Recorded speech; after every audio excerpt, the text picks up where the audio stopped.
Check, check, check. Shalom. Yahweh Shem Yahshua I.S.U.P.K. North Carolina. We'll be with you in just a few moments. If you're in the chat, put a 144 in the chat so that we'll know you can hear us online. Put a 144 in the chat if you can hear us online. And we'll be with you shortly. The water. It's that time of year. We're going to be in Houston, Texas from April 1st to April 5th, celebrating the Lord's 57th annual Passover under Commanding General YAHANNA. Jam-packed, full of events, line dances, fishing, horseback riding, rides for the kids, bounce houses, and the annual lamb slaughter held at the BH Ranch. And it ain't no party like the all-black party, the annual all-black party. 14149 Player Street in Houston, Texas. You know it's going to be lit. All leading up to Saturday, April 4th, the Lord's 57th annual Passover. You still got time. Go to ISUPK.com to pay your Passover fee. 18 and over, $200. You do not want to miss the Lord's 57th annual Passover. Houston, Texas. Shalom. It's the time of year. We're going to be in Houston, Texas from April 1st to April 5th, celebrating the Lord's 57th annual Passover under Commanding General YAHANNA.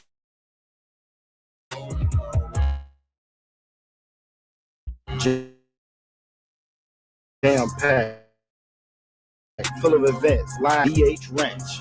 And it ain't no party like the all-black party, the annual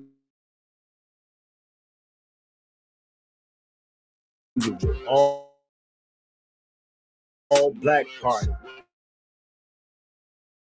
In Houston, Texas, all leading up. You still got time. Go to ISUPK.com to pay your Passover fee. 18 over, $200. You do not want to miss the Lord's 57th annual Passover. Houston, Texas. Shalom.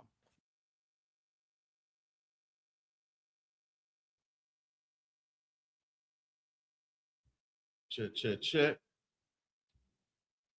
Check, check, check. Yeah.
Mm-hmm.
Check, check, check.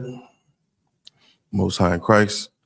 Shalom, Yahweh B'Hashem Yahushua Brakatah to my brothers. Yahweh Shamar Alatah B'Hashem Yahushua to all my sisters. I'm priest and officer of 1000 Bon Kayal coming out of Fayetteville, North Carolina. And this is the Israelite School Universal Practical Knowledge. Started out of 1 West 125th Street, Harlem, New York, under Commanding General YAHANNA. All right. And if you've had the honor to tune into class this evening, tonight is our Monday night mandatory for North Carolina scripture breakdown class, all right, under Captain of 13,000 I.S.U.P.K Banyamin, who is over our zone, North Carolina, South Carolina, all right? So if you have questions, save them for Captain I.S.U.P.K. But in the meantime, between time, we're going to get right into this class. As I said, this is the Israelite School Universal Practical Knowledge. We are a school that teaches daily life living skills to God's chosen people. Who are God's chosen people? If you go to the church, they'll teach you that everyone is God's chosen people. But when you open up the Bible does not teach that every nation on planet Earth is the nation that God chose or selected to represent him on planet Earth, you know, to be an example for all of humanity. The church doesn't teach about that nation. Hey, shalom. The church teaches a lie. The church teaches falsehood, man. Salakia. I see brothers trying to log into the stream. Most High in Christ. Shout out to everybody that's in the class online. Shalom Shkatah. Young man Desiree, I see you. Usual suspect. All right. Hey, Shalom Shkatah. What's up, man? How you doing, man? Good. I can't call it brother. I'm here, man. It's good to be here. You know what I'm saying? The land of the living. Yeah, it's good to be here, man. In the presence of the brothers, man, and the sisters. All right. But getting back to what I was saying about who God's chosen people are, is you, black man, Hispanic man, First Nation people, Native American, so-called, so on and so forth, man. You are the nation that God chose. All right. Negroes, Latinos, and Native Americans, all those flags that Bad Bunny had in the middle of the Super Bowl, the halftime show, are representative of the people that are despised and hated and reviled by society. But those are the people that God adores. Those are the people that God loves, man. That's the nation of people that God has chosen to represent him on earth, man. And you're not defined by any flag that man has made, so-called Black, Hispanic, or Native Indian. This is the beautiful thing about being in this school, is that we've been charged with, you know, waking our brothers and sisters up, man. We are carrying the torch, if you can say that, you know, the torch to reignite and re-illuminate the people that God chose. And you can typically identify who God chose because man rejects them. All right. Now don't get all, you know, enamored with the Somalians, because that's not a nation of people that God chose. That's a total separate nation of people. You know, those are the descendants of Ham. All right. Yeah, we all saw that commercial. You know, they're trying to push this whole anti-Semitism narrative as if they are the only victims on earth that have dealt with a Holocaust, as if they're the only victims on earth that deal with perpetual hatred and oppression.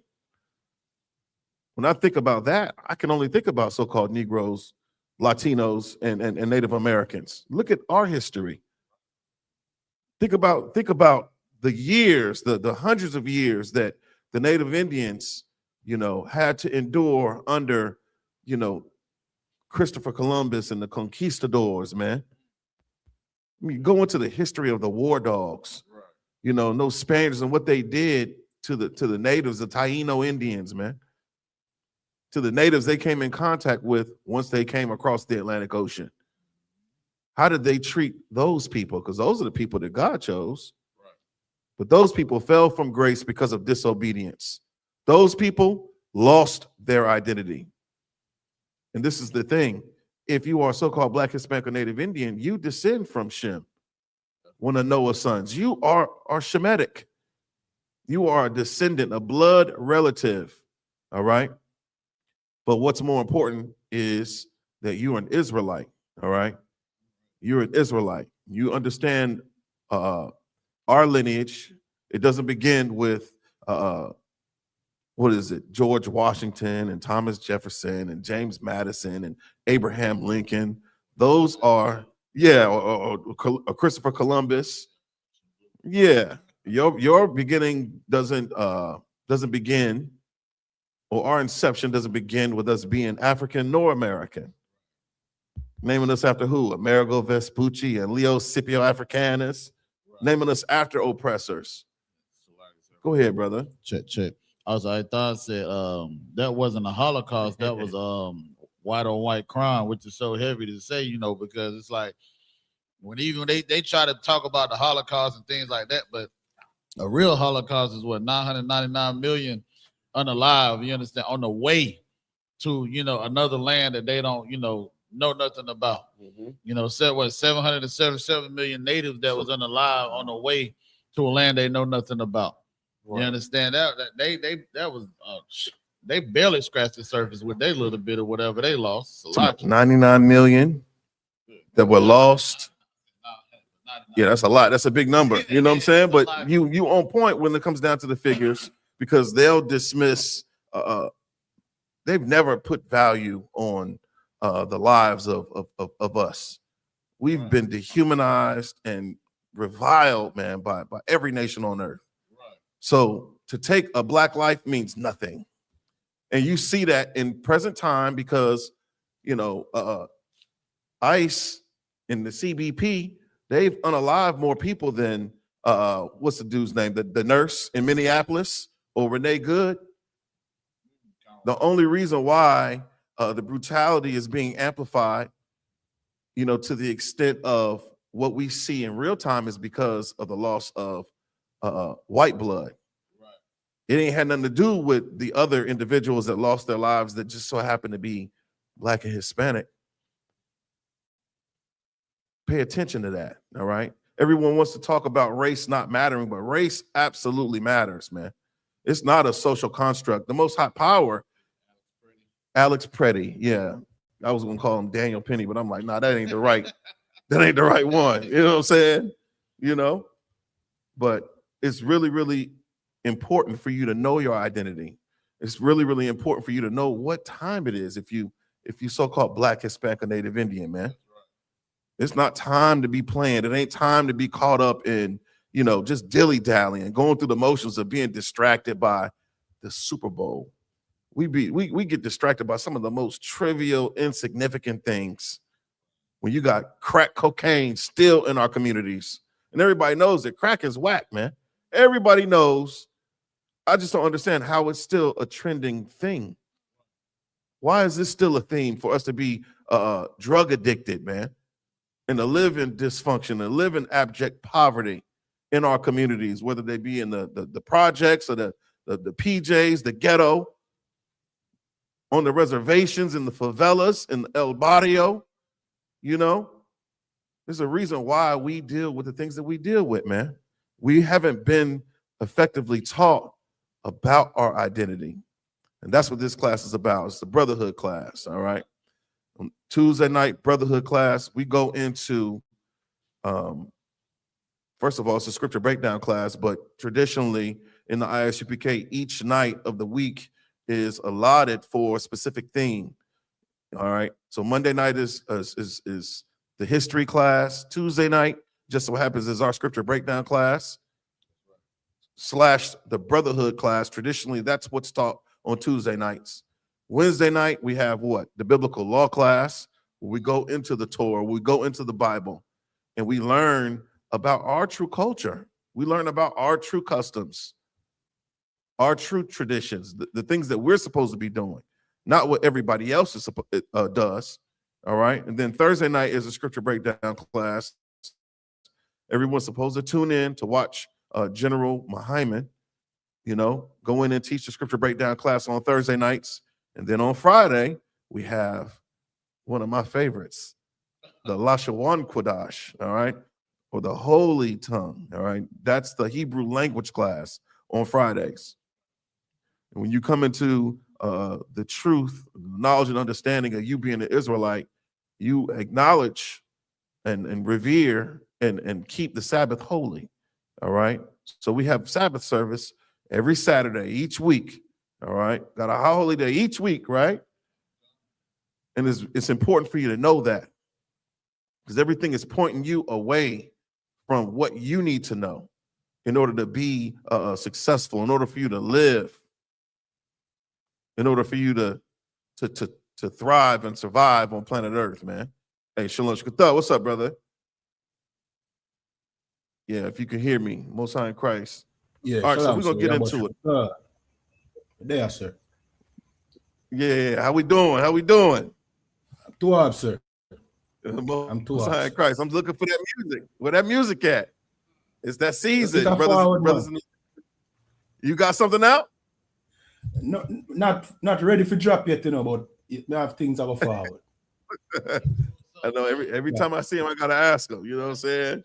Every time I see you, I gotta ask you, what's up with that music? You know, I only ask brothers that actually make good music. You know, if I ain't asked you when you dropping, every time I see Captain Akkad, every time I see Officer Shar, you know, whenever I see the other brothers that make music, and you know, in this school, I care, man. You know, I'm looking for that.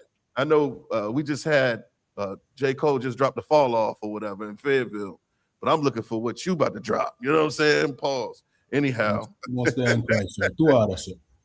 the water to you, brother. The water to you. All right, so where we at? We know what's happening, right? There's a holiday that, unfortunately, we have to teach about this holiday every year. Every single year, we got to go into, Valentine's Day. We got to go and teach you Negroes to not be so simple, buying chocolate flowers and dressing up in red. We got to teach our people culturally what not to do. We teaching social etiquette, right? We're teaching against abnormal behaviors. The Christian church talks about breaking generational curses, man. But in the I.S.U.P.K, we actually are breaking those curses. You know, we're not teaching our children to buy Valentine's gifts. We're not teaching them to acknowledge these traditions of men that were never given to us by our ancestors, by our forefathers. Abraham, Isaac, nor Jacob followed after other gods, man. And that's what made them special in the sight of the Lord. And that's how we have to be in current times. We have to be peculiar in the sight of the other nations, as the scriptures would say. All right. What's going to make you strange? Everybody's got the Bible, but who's practically applying it to their lives? Who's actually been given the authority, first of all, to teach this Bible and to literally, as far as the covenants are concerned, you have a literal contract with God. If you so-called Black, Hispanic, and Native Indian. But we reject it for what? Vain traditions, man. We reject it for worshiping other gods, paganism, witchcraft, idolatry. Those are the things that we subscribe to when we embrace our oppressor's culture. We keep his traditions, and God hates them. He hates every single thing about the oppressor's holidays, all right? If you're so-called Black, Hispanic, or Native Indian, you can't afford to celebrate anything that white society celebrates. I don't want you celebrating nothing that African society celebrates or East Indian society celebrates, all right? You got to learn what God has deemed holy and appropriate for you, all right? So, let's get into it, Officer Quadam. We about to get into Valentine's Day. Let's get into the historical origin of Valentine's Day. Well, we'll just go into Lupercalia, all right? Go into Lupercalia, which is a fertility festival. And tell me what you got. If you at home online, just put it in your Google machine, man. Don't be a dumbass with a smartphone, all right? So like it for my language, all right? Look up Lupercalia. It's pronounced Lupercalia. Lupercalia. That is the root to Valentine's Day that we were given as children. We're taught as children in this empire to go whoring after other gods. We're taught in this empire about things that we shouldn't know before our time. Right. What does a fertility festival have to do with prepubescent children, man? And everybody's outraged about the Epstein files. Right. Everybody's outraged about these P files. Right. But you're teaching them things about fertility before it's time for them to know these things. Right. And here we teach our children that sex is marriage. That's right. All right. That's the practical way to approach fertility. All right. And we shouldn't even be talking about it right now, man. Right. You think about they should be learning the ABCs and learning how to count and learning about phonics and vowels and consonants. They shouldn't be learning about sexuality to that extent. That's right. Okay.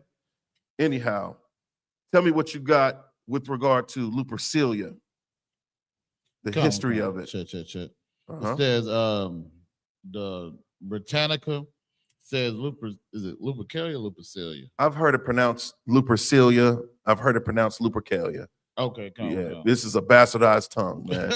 It truly is. And who gives a damn? Whatever you say, I don't care what you call it. You know what I'm saying? It says Lupercalia.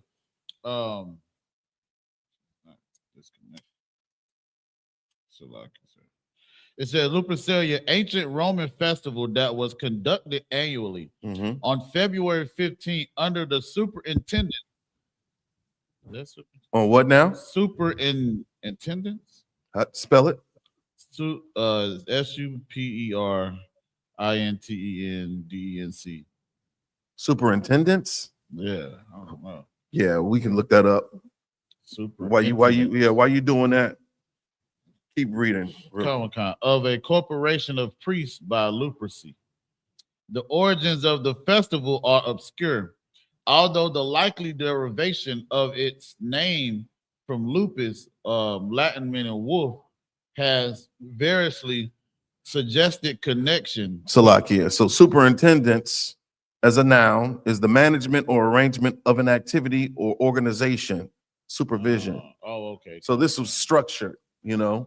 When you think about how you learn to do anything, it comes from some other place. Right. Usually it's a bunch of heathens gathered together, creating, you know, letting their creative juices flow. And they're coming up with these ideals and these philosophies that have absolutely nothing to do with what is absolute. And that's the truth. All right. So when you come into the school, when you come into the I.S.U.P.K. under Commander General YAHANNA, you learn to deal with truth. All right. You learn what's real and what ain't real. That's right. All right. You're no longer dealing with the oppression of having to accept fallacy as reality. All right. This is the reason why the other nations, you know, they go after dumb idols. They have to create their gods because the one true living power, whose name is Yahweh, don't know them. That's right. He don't know them, but he know you, so-called black man, Hispanic man, Native Indian man, woman, and child. He knows you and he loves you. All right. And what I understand about love, it ain't about, you know, this sweet feeling, butterflies in your stomach. It ain't about hugs and kisses, man. It's a fairy tale. Love is correction. That's right. All right. We're going to get into that. All right. So tell them where you are. Tell them what you're reading about. I'm reading about a Lupercalia, is Britannica. It says of its origin, it's like name from lupus, meaning Latin or wolf. Wolf. It's got to do with an animal, right? It's about the worship of an animal, the worship of a creature, not the creator, but the worship of a beast. That's right. Keep reading. Khan has variously suggested connection with an ancient deity who protect herds from wolves, and with the legendary she-wolf who nursed Romulus and Remus. A legendary she-wolf that did what? Nursed Romulus and Remus. Romulus and Remus. You ever heard of the expression, you've been raised by wolves? A person that is described as being raised by wolves, how does that behavior? How do they behave? Salaki, sir, animalistic. Very animalistic. They have a bestial nature. Right. They don't operate in the realms of what's honorable or what's decent. Right. They have very, very low decorum. We talked about social etiquette. They do that which is abnormal. That's the other nations. Hey, Salaki. Salaki, What's up, brother? I just want to know if you can hear us. I can hear you loud and clear, Officer Giannis. The water, sir. Hey, Most High in Christ. Shalom. Hey, Salaki, who do you have enduring with you, brother? Salaki, as of right now, I'm the only one here as of right now. Most High in Christ. Yeah, you the one there, but you don't see all them angels that's in there with you. Yeah, buddy. Most High in Christ. All right. I know. Yeah. Yeah. All right. Go ahead, brother. Khan, sir. It says as a fertility rite, the festival is also associated with the god Faunus. And I got the god Faunus. Khan, and I got this looked up already. Yeah, I knew you already had a tab on your phone. It says Faunus is an ancient Roman ruled deity of the wild forests and fields, often depicted as half man, half goat. Half man, half goat, like the fawn, right? Now that is wicked, man. You think about fantasy and mythology. This is the reason why the oppressor hearkens upon your children, having such a broad and vivid imagination. He don't want you to focus on, the things that are real, because our lives are real wherever we live. We deal with reality on another level. You don't have time to daydream and to be in la la land. Right. The oppressor, he what? He exists in the metaverse. He's in an alternate realm altogether, because he doesn't want to acknowledge God. He doesn't want to acknowledge the truth of God.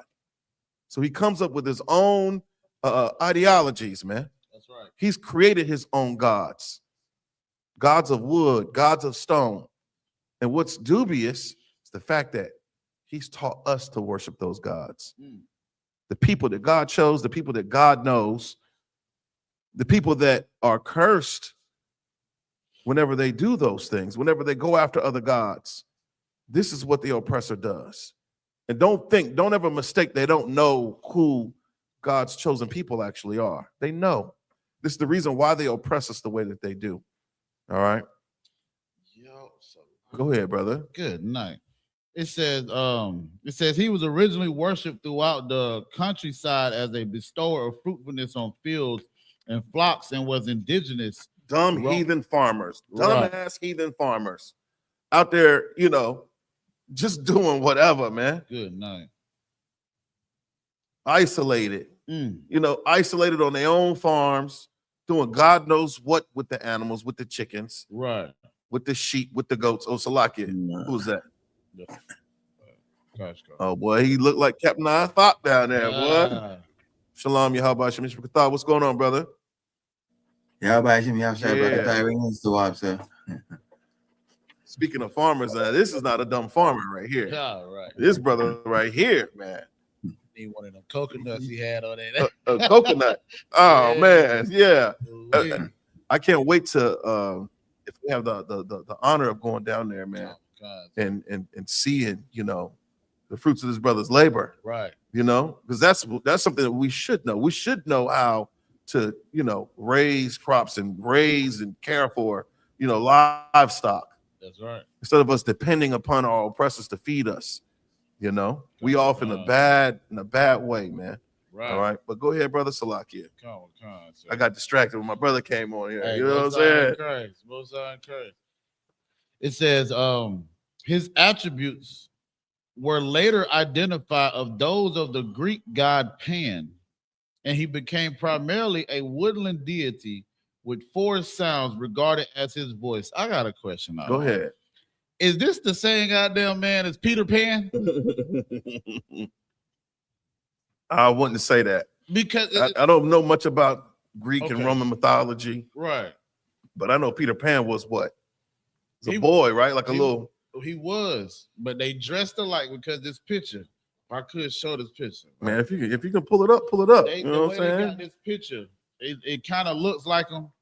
And then like it says it was a force regarding his voice. You know, Peter Pan, that's how he lured the children in by Mhm. music.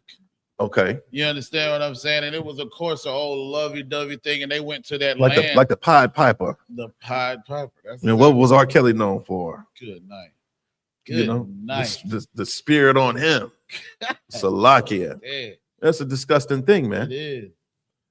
You know, but that's the spirit of, America.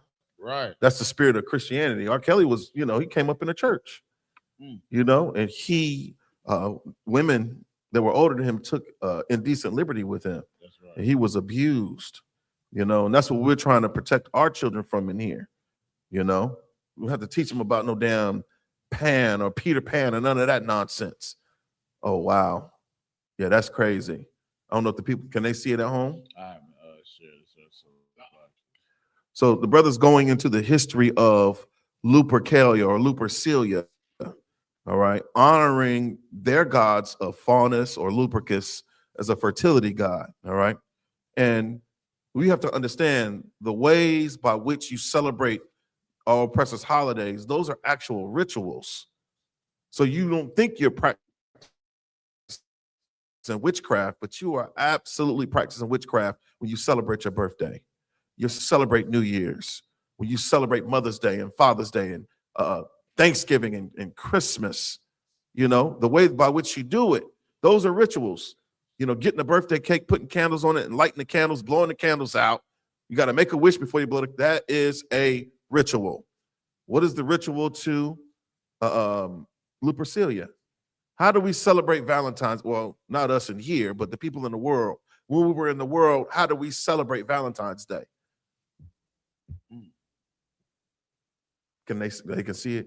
Come on. Man, all of that looks otherworldly evil, man. All that looks like wickedness. I don't want nothing to do with none of that. A half-naked man, half goat-like animal. I don't want nothing to do with that, man. I had to get that off screen. Yeah, that's terrible, man. You about to get our stream clip. Nah, you too wild. You too wild. Most High in Christ. All right. So I'm gonna open up the floor, for the brothers that's in here, anybody that's online. How do we celebrate Valentine's Day in the world?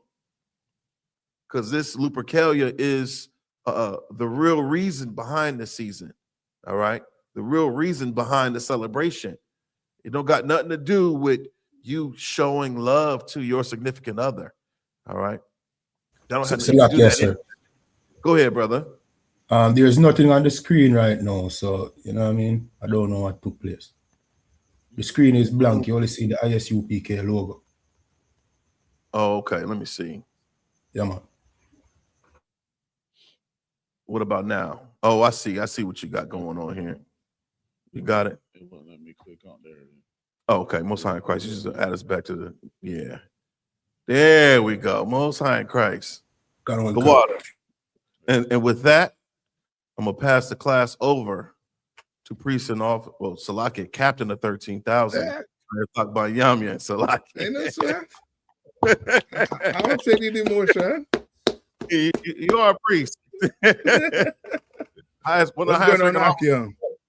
Salaki, sir. Shalom, good. No, How you we good, you doing? good. How y'all doing? Y'all good?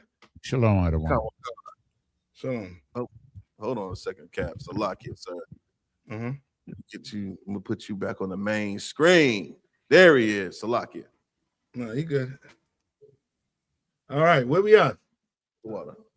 Salaki, sir, we were going into Valentine's Day. Really Come on, let's start it then. Who was reading? Officer Qudam. Go ahead, Qudam, continue. Right, because when it's Valentine's Day.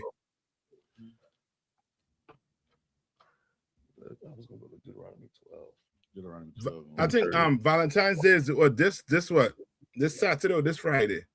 I think it's this Saturday, sir. Oh, but all them schools and you know what I mean, just prepare your kids and them I mean, for this Friday, man.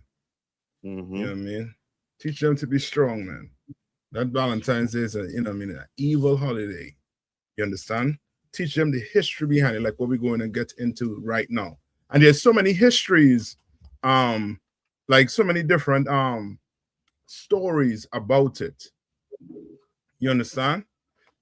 Mm-hmm. Which one we have here right now? This is the one about the gay lovers. We started off with that. I was looking at Lupercalia in the Britannica. Mm-hmm. But Comic-Con, sir. It says yeah, Britannica. Go ahead. No, you go ahead, Salaki. Comic-Con, sir. It says Lupercalia, ancient Roman festival that was conducted annually on February 15th under the superintendence of a corporation of priests called Lupercy. You understand? And what you want to look up too is somebody look up what's that word we look for, boy, where it talks about where you bring a ton of philosophy into one. What's that word? Forget the word, but if you remember the word, let me know. I mean, a word where you bring all these philosophies, like this philosophy you're reading about right now. So church, a syncretism. Yeah, that's it. Yeah, look that up for me. You know what I mean? Because that is exactly what's going to go on in the churches on Sunday. And Sunday, you know what I mean? Then you're going to have to bring them flowers in there for them women. You understand? For them priests. All right? Can. Sir, may I have it if you need it now? Go ahead. Can. This says syncretism, the amalgamation of or attempted amalgamation of different religions, culture, or school of thought. Right? It's an amalgamation, meaning what? You bring in what? You bring in Lupercalia, you bring in Valentine's, and then you're tying it all into what? The Christian church. That's right. All into your schools. I mean, everywhere. What does Valentine's Day have to do with school? I thought we're telling these kids to go to school to learn how to, speak English. Mm-hmm. Learning, how to count, how to add. Why you have to bring a holiday into the school? Because they're trying to train your kids from young to do what? To go against Most High. And you are going to have to fight against it by telling your kids the truth, by teaching them Valentine's Day is an evil and a selfish holiday for pigs. You understand? Right? Read on. So like I said, that was it basically. Yeah, so now let's get back. Say it. Comic-Con, it says the origins of the festival are obscure, although the likely derivation of its name from lupus, Latin for wolf, was variously suggested connection with an ancient deity who protected herds from wolves, and with the legend she-wolf who nursed Romulus and Remus. And that's the next thing too. Yeah, I mean, I wouldn't not think about it like this also too. Remember that whole Epstein file coming out on what them bastards was doing, them PDS was doing. You mean abusing them kids. Just imagine you have an island with a trap door leading to the ocean. What the hell is that? Why would you have a trap door? Why would you have kids? You understand? You know what I mean? On your island doing what with them? And I don't want to take that back, but you were right. You understand? To even say that these people literally eating babies or kids. You understand? God, most of them Christ, sir. Like you know what I mean? Like you can't take that because that whole if I could get the book, we'll read some of it pertaining to Nat Turner being eaten. The delectable Negro. Yes, that delectable Negro. You understand? Go ahead. Right? Which lets you know that what? that this ain't too far-fetched for them. And Jeremiah was bringing on something heavy too, with linking it with the Catholic Church, with eating my body and drinking my blood. Like the bringing the tying all that stuff into the churches. You understand? When you sit down and start to, put 2 and 2 together, we really living amongst monsters. You understand? You living amongst, Ed Geehan, what do they call them? What do they call them people who follow after murderers? Copycats. You understand? Remember, he was what? He was known for what? Eating what? Dead bodies. You go and dig it up and then eating it. You understand? And I'm not putting nothing past these people right now from what coming out of Epstein file and all the redaction that the redacting. You know what I mean? They're breaking their own laws for these things not to come out. You understand? Now read on. Read on. Who was reading? Kudam. Go ahead and read Kudam. Kudam, what will you read? And also too, get me Kiadwan, get the history on Romulus and Remus and the Sabian wives. The ones where they alleged, not alleged, but the story of them raping a woman and then going to the father to ask for marriage. You understand? This is their people. This is people history, man. And they just living it. We're the ones, getting caught up and thinking that this man, this oppressor, he is intelligent. He's this. When all of that is just a farce. You understand? All of that is just a smoke screen. You understand? Remember, the oppressor, he's not over here because he's smarter, he's stronger. He's the only reason why he's over you today, through this entire earth, is because we disobeyed the Lord. That's all. You understand? Shalom, sis. All right. Come on. Come on, sir. It says, as a fertility rite, the festival is also associated with the god Faunus. So it's about this so-called holiday is about what? Sex. Just lucid, sex.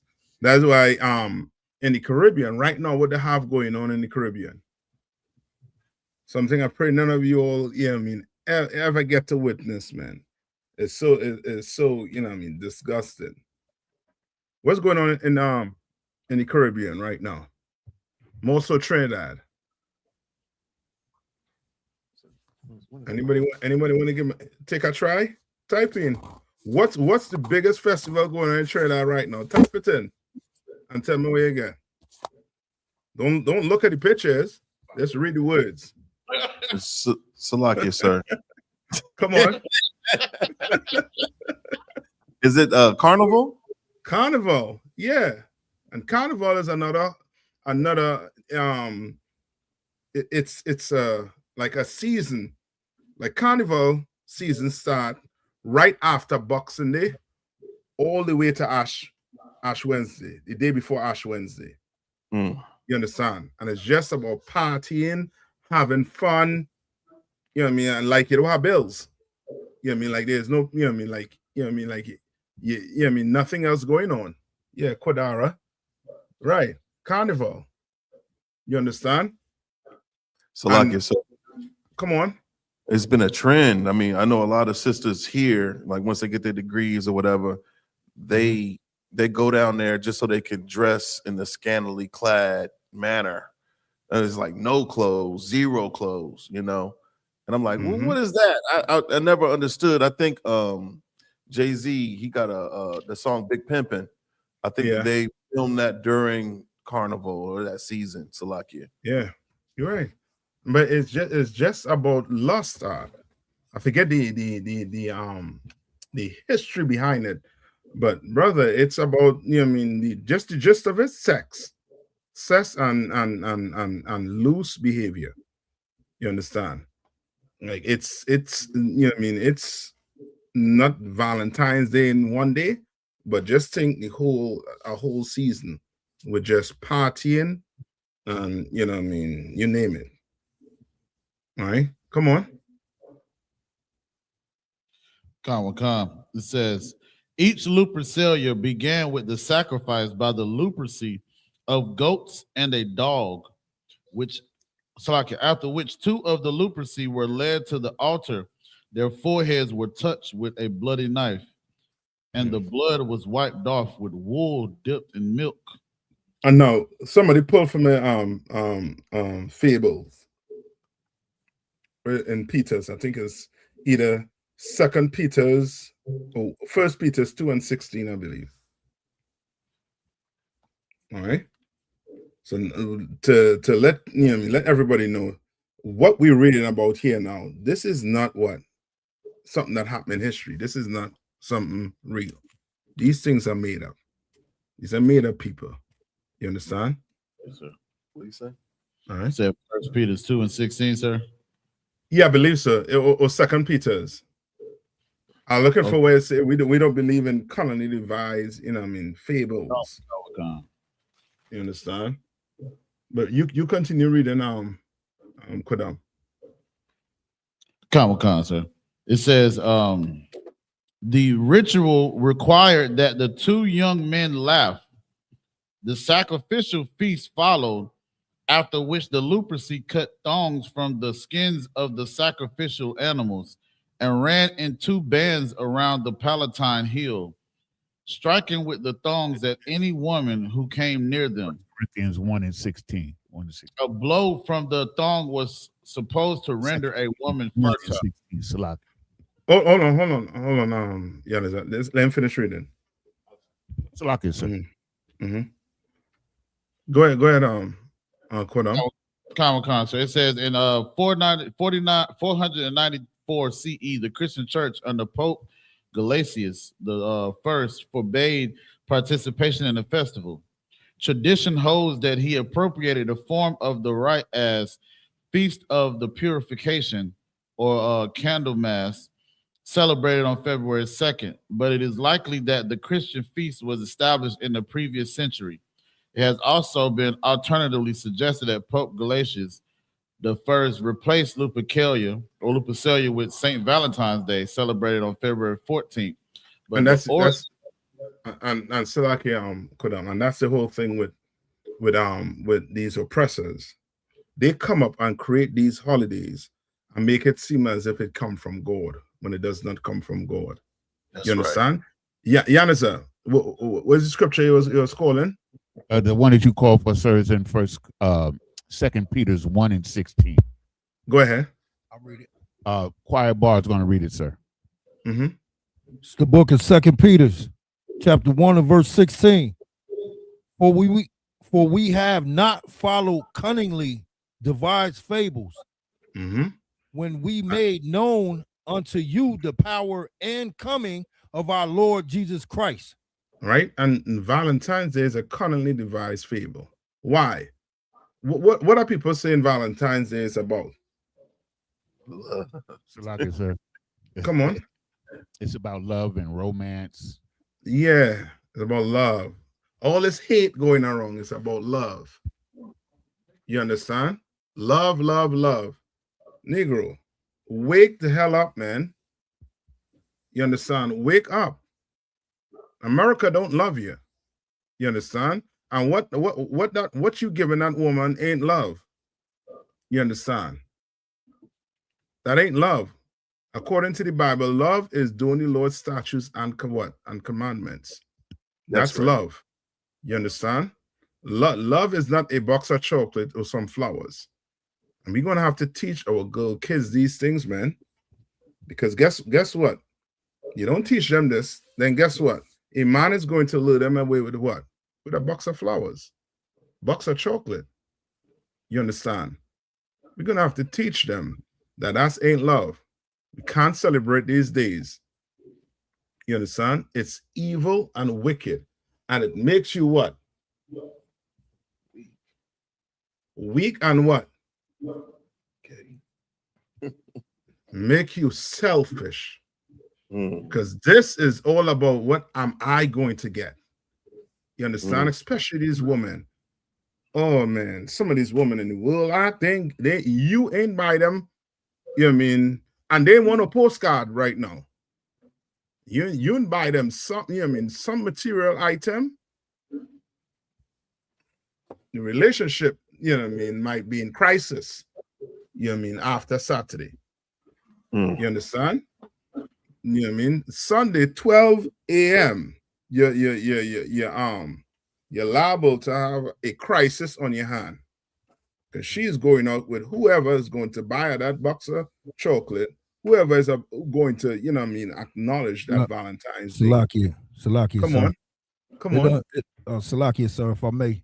It done got so bad. So whereas the guys say that, you know, we don't celebrate Valentine's Day, that the women made their own Galentine Day. If I may, they got a thing called Galentine now, where all the girls go out and they, you know, and they carry on. Yeah. Lock it. Yeah, we know what that is about. You understand?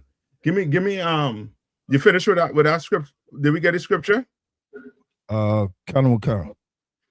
Okay. Let's go to Philippines 2. It's Philippines 2 and 3. All right. Like we had to be opposite to that, man, to that spirit that's going to be out in the air on Saturday. We're starting Friday. You understand? Opposite to that, selfish.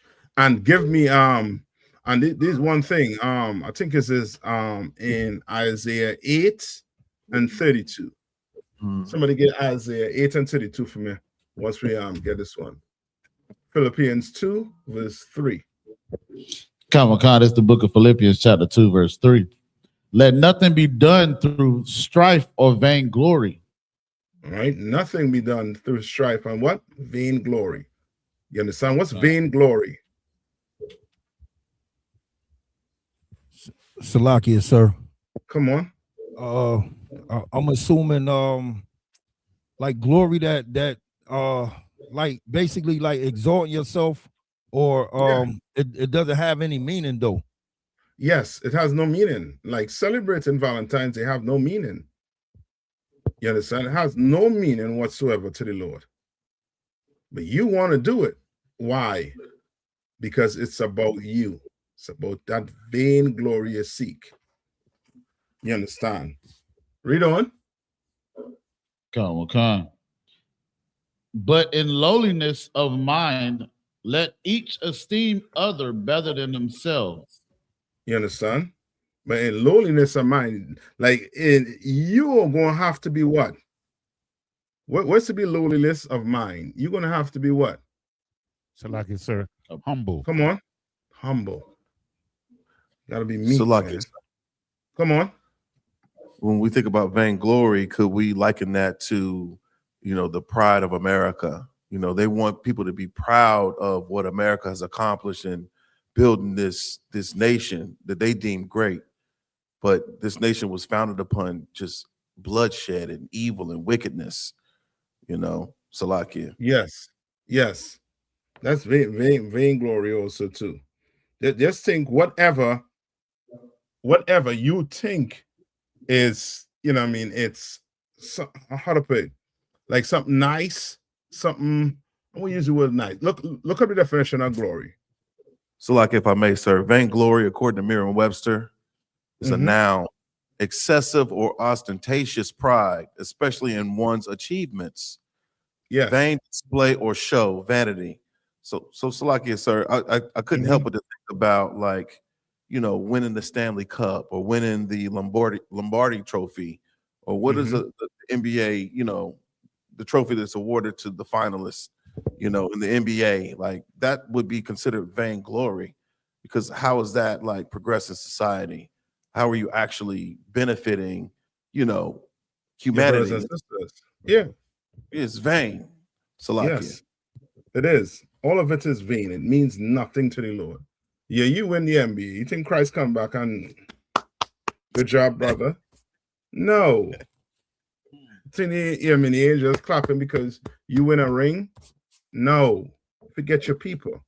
Did you all see the news pertaining to the I think the Winter Olympics? Is it the Winter Olympics or just Olympics? Some Olympics Yes, going on. It's the Winter Olympics. The Winter Olympics. And you should hear these athletes speak out against their government. You understand? Of course, it's oppressors, but nonetheless, they're athletes. And Black people do not want to do it. You understand? We're scared to do it. You understand? What happened to the movement with what's his name? Colin Kaepernick. You understand? Now you have to ask yourself, you know what I mean, what has Jay-Z been doing in the Epstein files? So you have to start questioning all of that, because the way he bending over for these people are to make sure that he quell whatever, you know what I mean, whatever pride that Black people are trying to get back. You understand? He's trying to quell that. Whatever he's trying to do, he had to be working for the oppressor. Kind of one con. He has to be working for the oppressor. It's lucky, sir. Come on. I mean, like this whole thing with this kidnapping of this old lady, this old white woman, like they using that, like they taking up like 40-50% of the time on the news just dealing with that. When all of this corruption is just everywhere. And they not saying, they hardly saying a thing about it. Yeah. But we're gonna say something about it though. And let the Lord take it up.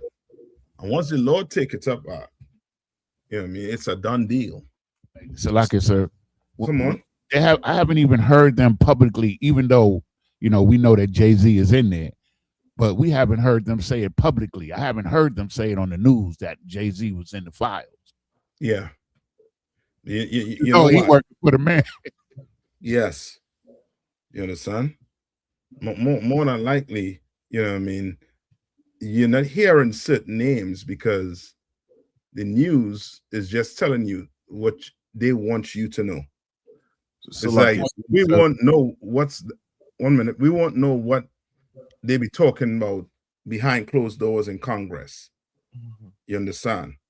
But they talk about it. They know who's in it, but they can't come out and say it. Because remember, to them, they want to make it or appear as if you have two governments against each other, when in reality it's one. And how we know it's one? Because you have Republicans and Democrats in the Epstein file, which means they were doing what together? They was freaking off together. Partying. Yeah. They were partying together. While you argue and say, yo, the Republicans is trash, the Democrats is this, that, the other. Oh, they're having parties with kids, with Epstein. You understand? So we're definitely not going to know everything. The Lord gonna have to come and reveal everything this bastard doing and been doing. And it's gonna come out bit by bit. It's gonna come out, and the Bible is going to it's going to shine a light on the Bible in a way where people are going to know that the preachers and them using it not to free their mind, but to control them for the white man. You understand? It's gonna come out. You understand? Because the Bible calls these other nations what? What the Bible calls them, especially the white man. What do they call them? The heathen. The heathen, but there's a name the Bible gives them, which will, when you hear things like what's going on with the Epstein, you're like, oh yeah, this is what, you know what I mean, they do. So like it's a baseman. I'll take baseman. There's another word, colorful word. Beast. Yes, a beast. You understand? A dog will hump a pillow. You understand? A dog will hump whatever he could put his paw on when he's in heat. And that's how these oppressors getting on. Remember, we brought out a story, Kiad, when he brought out a story on Friday, where he was saying that Epstein was paying for what he was paying for with the Jamaican sprinters. Can one can for the elite Jamaican sprinters, basically them DNA. You understand? Can one can. Now you understand why he was doing it, because he had a ranch in New Mexico that was, you know what I mean, like was about it. You understand? And he wanted to bring in what a race. I forget I forget the word and the use, but it's no different than, you know what I mean, the eugenics that Margaret Sanger and what Hitler and them was trying to do. That's a master race or something like that. Just letting you know, these people, you know what I mean, that whole thing about the Nazi going, nah, the spirit's still here. They just call it by a different name. Yes, give it a different name. It's like, you know what I mean, it's like your business go bankrupt, you go create another business with a new name. It's the same thing they're doing. It's the same people running it. Sir. Come on. Epstein, he wanted to create this new race, but he wanted to use his DNA too. Like he wanted to use his DNA and like splice it with, you know, like somebody like you're saying, you know what I'm saying? Yes. Yeah. You know. Which lane, you know what? Now remember, Epstein wasn't a what? For you to splice, you know what I mean, be able to splice DNA and do these genomes and this, that, the other. What you need to have, what you need to be. A geneticist. A geneticist? Is that what they call it? Yeah. Or just put them in a big pool of scientists. Right? That what was Epstein's profession? Yes, sir. The biggest thing he ever did was being a maths teacher. Yeah, and he was lying about his credential. Right. You understand? He was a criminal. You understand? You want to know where to hide your money, where to put your money? Oh, you'll go to him. And he won't just tell you where to put it. He gonna invite you on the island. It's a lucky, sir. Come if on. I may. Like, you know, in criminal investigations, they always follow the money, right? That's always the first thing they do. But in this situation, they're very quiet about following the money. Hey, hold on. Shalom Baz, you're on. Salakia. So with respect to, since we talking about Epstein, the U.S. 1 minute. Salakia, 1 minute back here. I didn't hear Yahannah good. Yahannah, say what you say one more time. Can you hear me, sir? Yeah. Okay, so what I was saying is, like, in criminal investigations, they usually just follow the money. But in this case, with this Epstein file, they're being very quiet on following the money. Right? Yes. They're not putting out none of that information. Like, if they really want to find out what's going on, well, let's see the bank notes. Let's see the bank records. Let's see the electronic transfers and stuff like that. That will tell us everything. Yeah. You're right. Go ahead, Bankel. So, like, if I may, just yesterday, the U.S. Attorney General, Pam Bondi, she says that if we prosecute everyone in the Epstein files, the whole system will collapse. Good night. Well, Christ need to come back, quick. Christ need to come back quick, because these oppressors, they're going to blackmail each other. You know what I mean? And, okay, finish off Philippians. Who's reading it? Let's finish that off. Come, sir. The book of Philippians, chapter 2, verse 3. Now go to verse 4. Come, sir. Well, verse 4, it says, "Look not every man on his own things." Right. And the Bible trying to teach you to not be what? Just selfish. Yes, the Bible trying to teach you not to be selfish. You understand? You can't run the world because you're not selfish like the white man. You'll want to get in power and want to share and help people, not the white man. Do you know right now what he's doing to the Cubans and it's not even in the news? Like you have to go look for it. The Cubans and them, they in hell. I think you sent my video K one on this sister breaking down that Jamaica, they stopping Jamaica from sending oil to Cuba. Right now, Cuba fit into being a crisis because they ain't getting no oils. You need oils for what? Them planes. You understand? You know what I mean? Oil is almost, like essential if you have a country. You understand? And they're stopping it from getting on the island. Also, sir, if I may, sir, Mexico too. They're trying to stop Mexico from shipping oil to Cuba as well. Everybody gonna fold. You understand? That's what you call what? What the Bible call that? Lucky, sir. Come on. Go ahead, Baz. What is the Bible call that?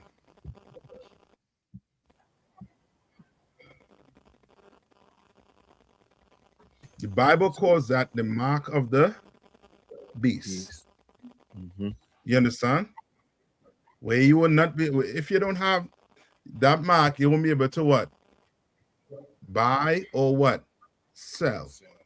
Steal that have the what? The mark. Sell. Salaki, sir. Come on. Baz. Can y'all hear me? I'm working on a new system. I'm trying to see if we still lagging and behind, or can y'all hear me? We can hear you loud and clear. The water, sir. I never. All right. All right. So now read on. It says, look not every man on his own things, but every man also on the things of others. You understand? Meaning what? What is that saying?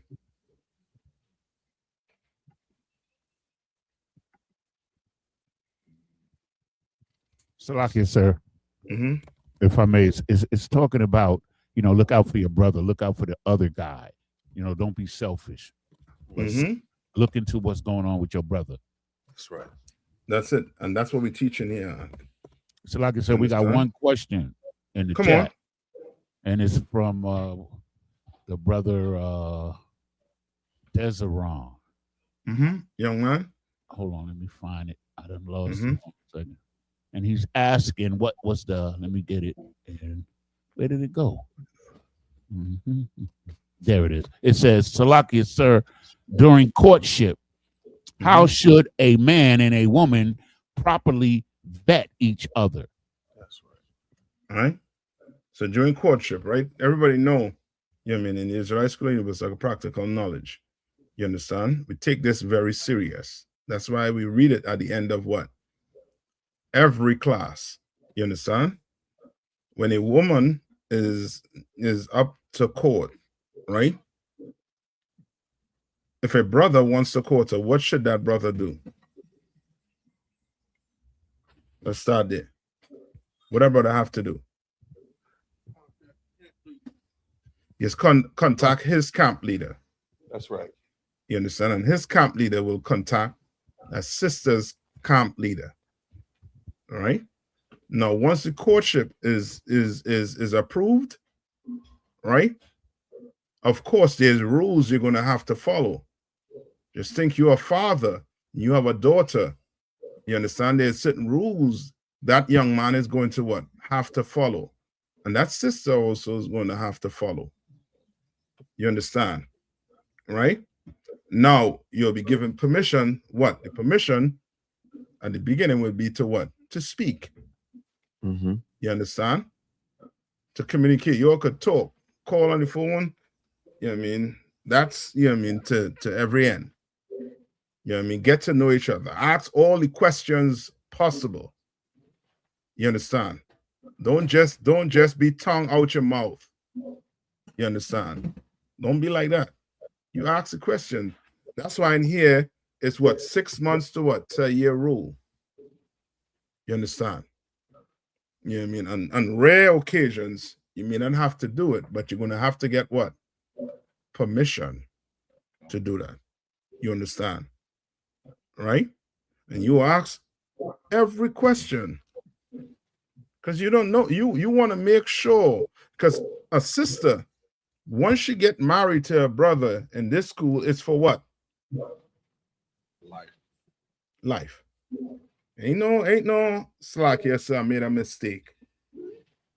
Well, let's see if we could correct that mistake, sis. Ain't nothing like that. Ain't nothing like, you know what I mean? Like, well, I understand you make a mistake, so you want to, what, you want a bill of divorce? Nothing like that.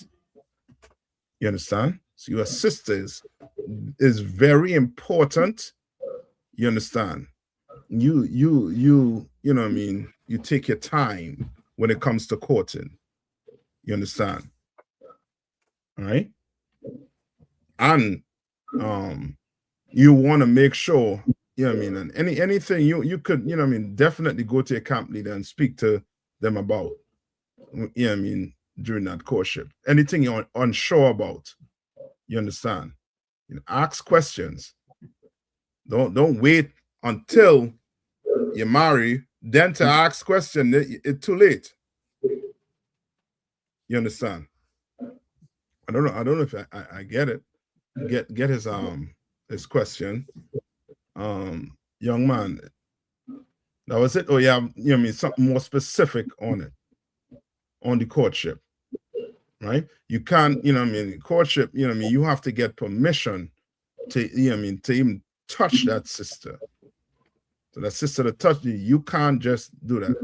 Just think that's, you know what I mean, that's somebody's daughter. You understand? You have to get permission. You understand? All right.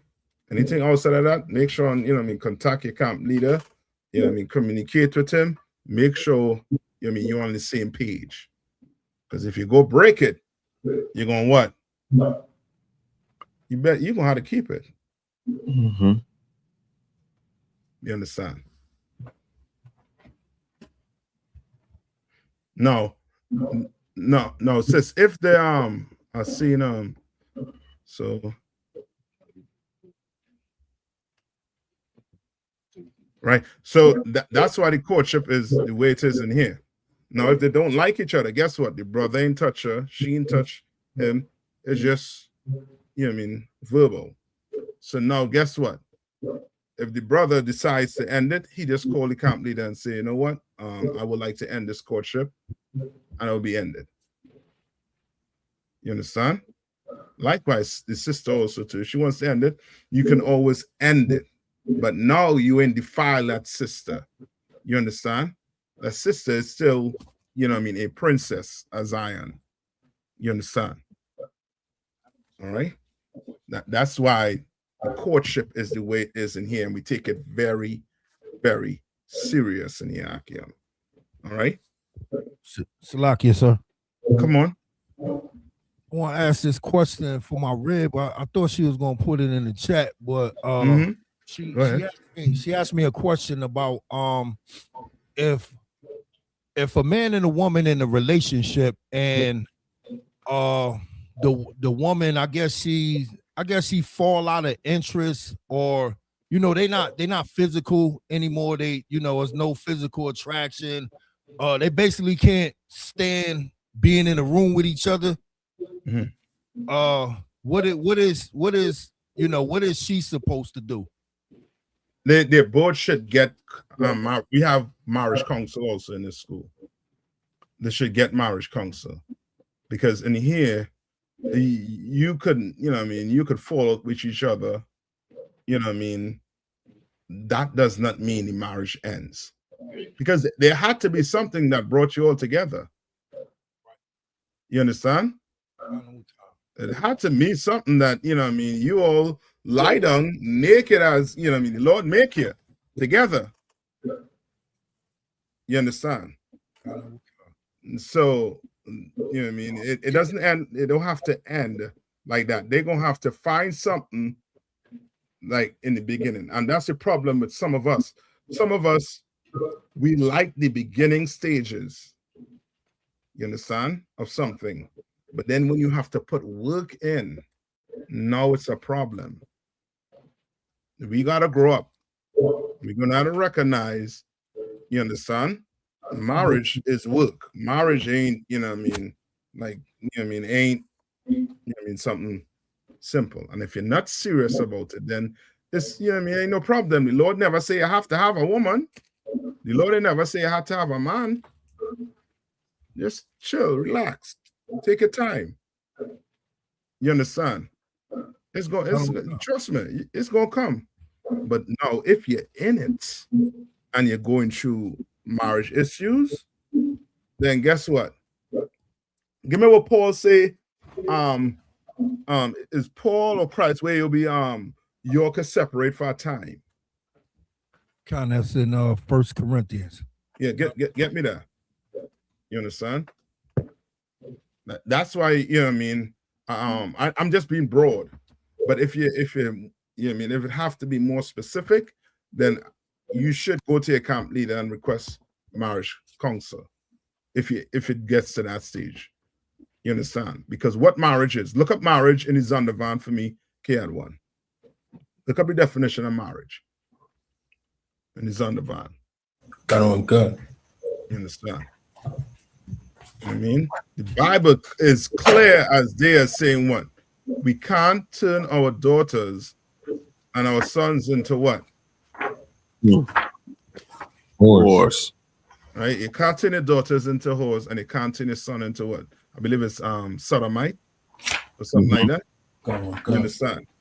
Like it's telling you, and that's, you know what I mean, the Bible is such a, and that's why we call it's the Israelite school of what? Universal practical knowledge, because these things are practical, and these things are so practical. You have examples to go by. And where are those examples?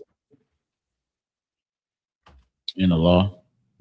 Well, yeah, but you don't see the examples just walking around, looking around. Oh, come. Yeah, I see enough. You know what I mean? I see what Cardi B with what 2 different men. I see. No, I don't want that. No. So like I said, the man she was, she ain't with him no more. You understand? Like they and that's the people they put up as our kids, what you call that?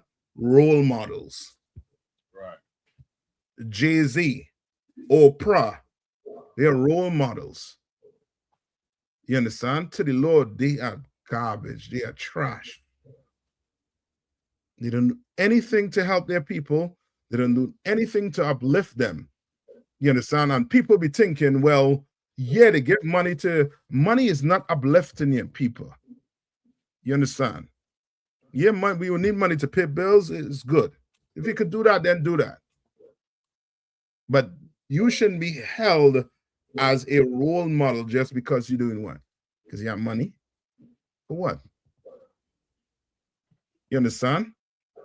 Ain't no better place on earth that you could come in and get the best counseling. You understand? The best counseling on the planet. And you don't have to be rich. You understand? Come on, who got it for me? Who got marriage? Yeah, man. Go ahead. This says, this is the Zondervan Pictorial Bible Dictionary, and it says, marriage is an intimate personal union to which a man and a woman consent. You understand? And now this is what you have to understand about marriage too. Marriage is now where, okay, if you're not ready for it, Aquaf, then this is something you should not do. And you better listen to this good. Read. Consummated and continuously nourished by sexual intercourse. What? What you saying? With food? La. With grapes, with apples.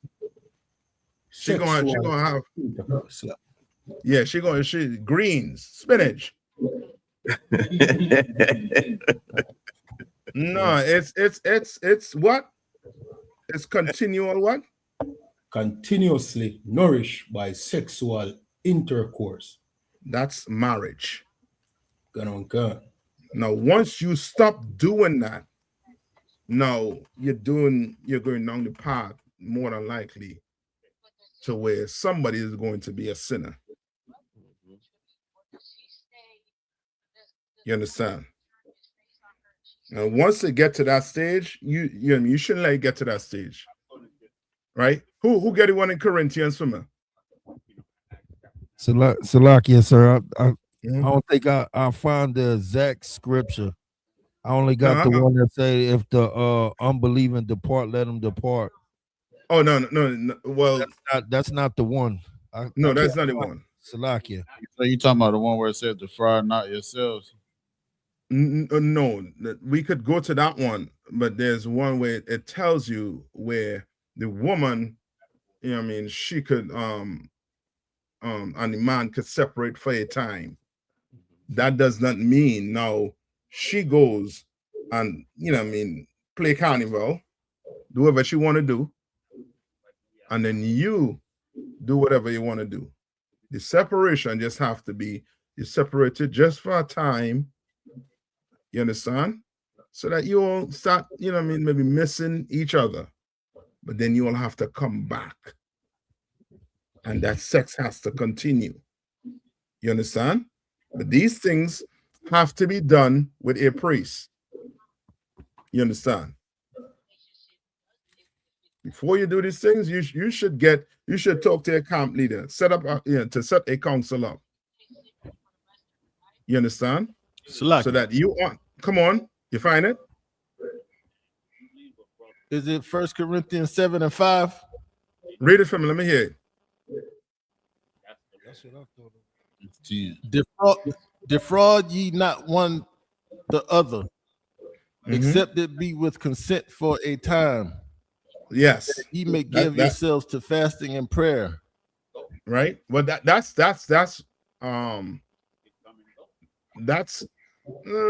around about it.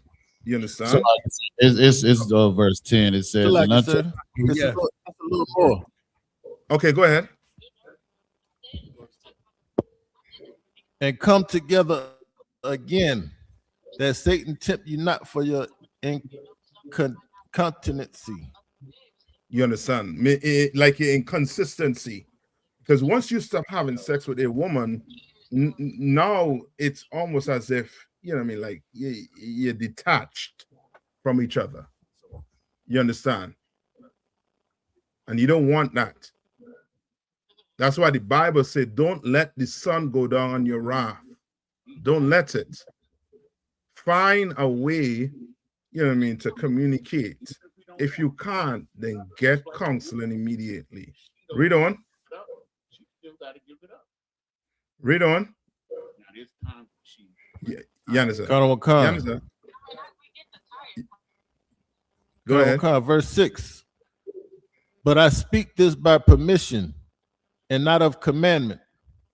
Verse 7. For I would that all men were even as I myself. What does that mean? But every man hath power. So like it that Paul was not married. That so Paul was he wished what? that every man could be like him. He was not married. Yes. He wished that everybody had that strength. So he could concentrate on the work. Yes, on the work of the Lord. Read on. But every man hath his proper gift of God. Because one after this manner. So like to do what Paul and what Christ did, it's a gift. You understand? Not everybody could do that. Right? Read on. One after this manner, and another after that.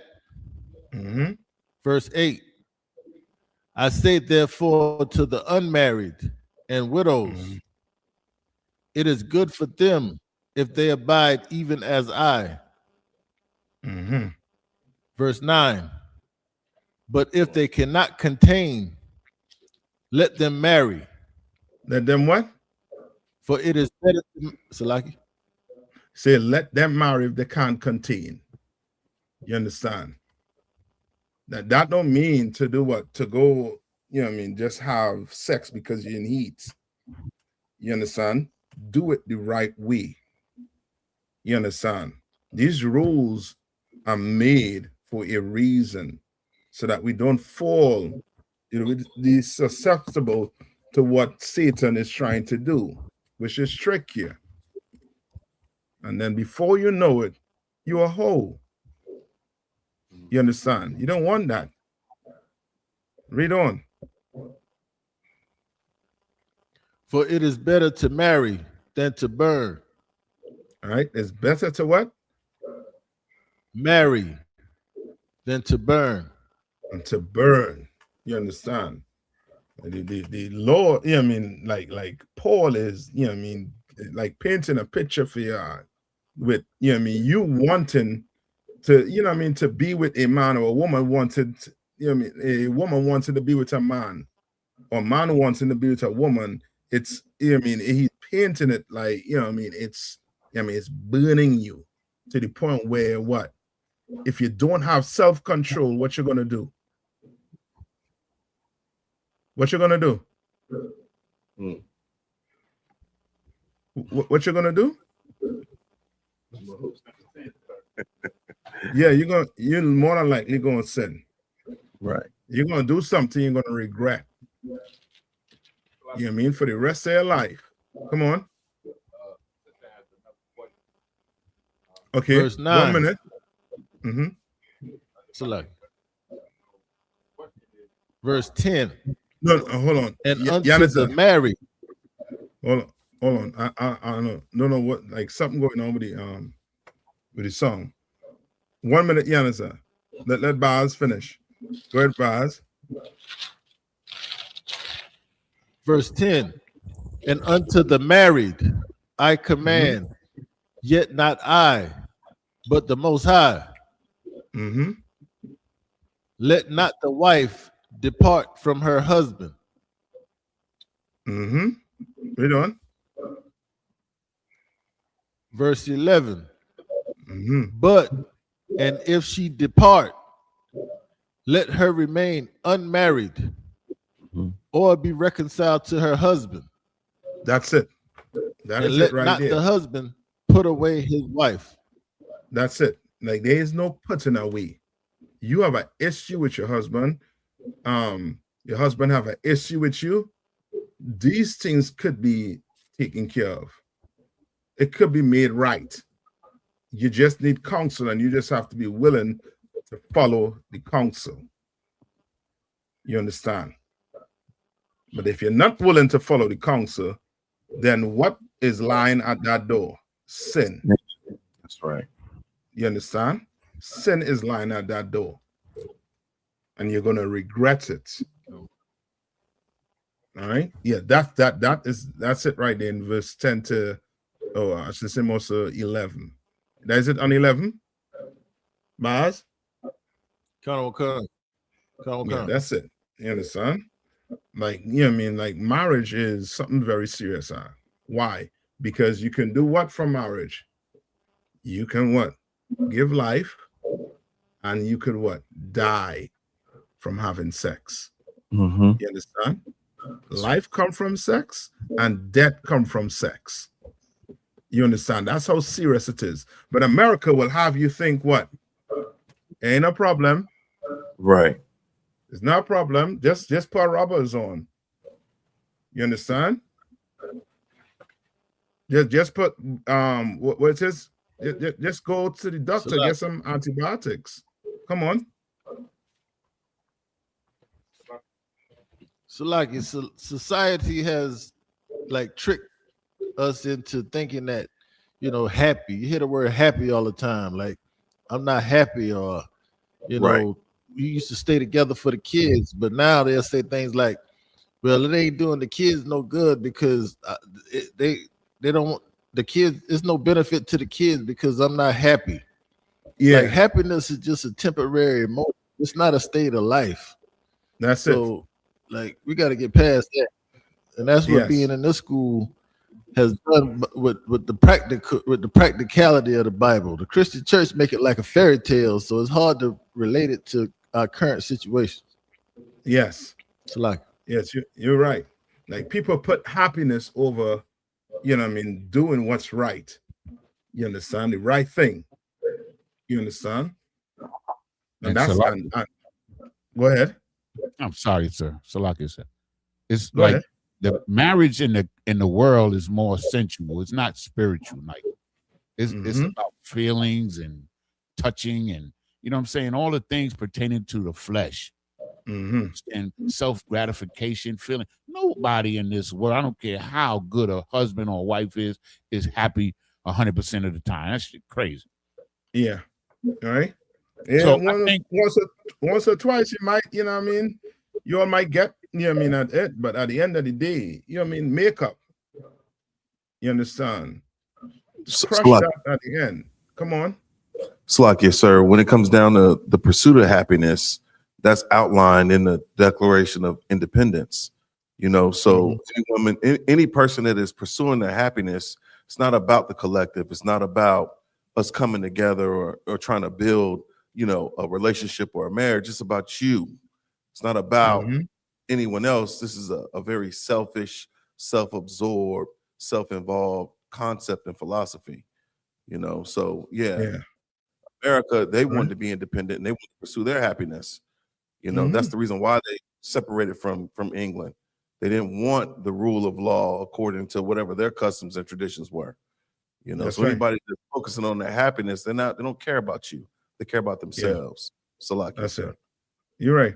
And that whole Valentine's Day is that spirit of I want to be happy, happy, happy. You understand? And so it's an evil holiday. All right, go to Proverbs 18:1.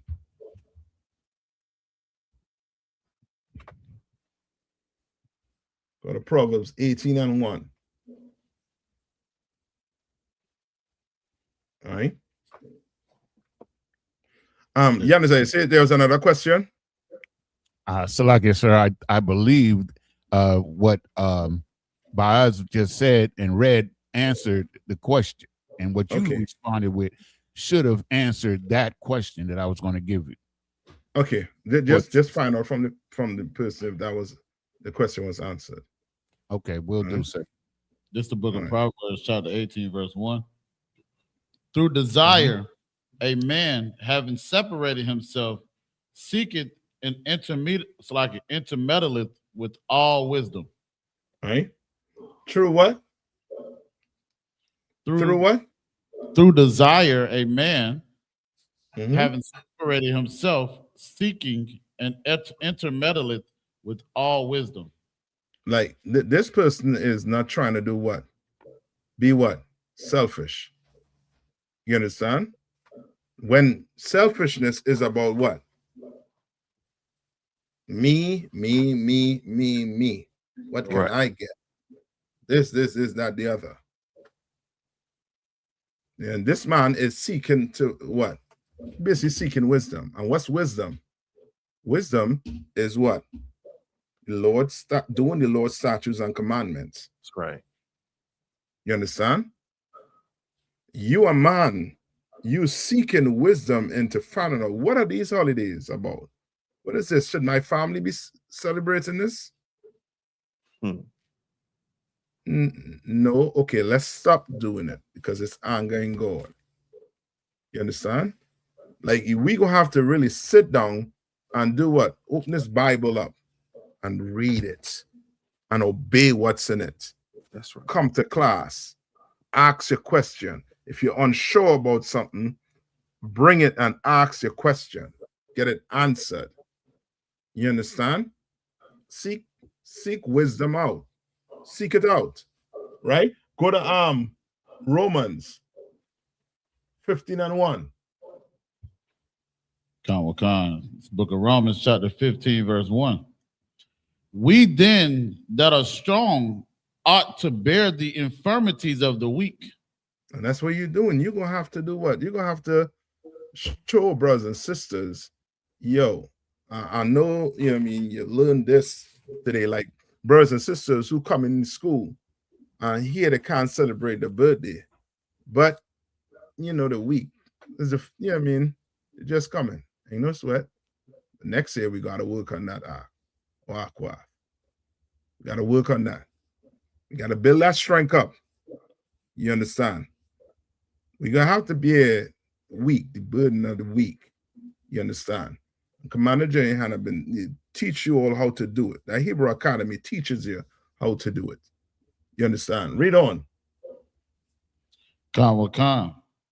And not please ourselves. And not please yourself. You know, it's just to wake up. You waking up what, 5 o'clock in the morning to get to Hebrew Academy. You're not pleasing yourself. That's right. You're not. Well, take that same spirit and now you go bring that to your family and show them, yo, we're going to have to stop celebrating these days the Lord say we're not supposed to celebrate. No Christmas tree in your house this year. We're not celebrating Christmas. We're not celebrating July 4th. Not doing these holidays that the Lord hates. We're not doing it. No chocolate in this house Friday and Saturday. None. 2 days. No chocolate. That's right. You understand? No flowers. Read. No, I think that was it on that. Jump to Luke 12 and 15. It's the book of Luke, chapter 12, verse 15. And he said unto them, take heed and beware of covetousness, for a man's life consisted not in the abundance of the things which he possesseth. Right? A man's life does not what? For a man's life consisted not in the abundance of the things which he possesseth. Yeah. And that's what brothers get mixed up with. And sisters be talking to what? A high value man. Yeah. You understand? And the Lord here is, you know what I mean, telling you, you don't go based, your value is not based on what the abundance of things that you have. It's not. Because you could go, you know what I mean, buy roses and chocolates and do a, you know what I mean, take her to this lavish crab fest dinner on Saturday. Ain't wise, brother. Ain't wise. Read on. Verse 16. And he spake a parable. It's like he spake a parable unto them, saying, the ground of a certain rich man brought forth plentiful. Where you at right now? Luke 12 and 15 or 16. I finished 15. Want me to go back to 15? Yeah. It's the book of Luke, chapter 12, verse 15. And he said unto them, take heed and beware of covetousness. Good night. And he said it, covetousness. The waters. Covetousness. Yeah. Right. All right. We had to try that in Google and let Google do that. You know what I mean? Pronounce that word for you. But just know, beware of you wanting to do what? That spirit of what? Wanting to take somebody else's thing from them. And Valentine's Day is a day where a poor man, brother, he's in hell. He's in hell. And you poor brothers out there, come in the UPK, man. That's right. We're gonna show you how to pick them. We'll definitely show you how to pick them. You understand?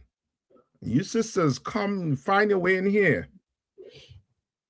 Right, read on. For a man's life consisted not in the abundance of the things which he possesseth. Yeah, that's as plain as it could get. As plain as it could get. Money means nothing to the Lord, and it means nothing to a relationship. Now, can money help? with the bills and with some type of comfort in a relationship, yes. But you shouldn't base whether or not you have sex with this woman because she has money, or this man because he has money. You understand? Shouldn't base it like that.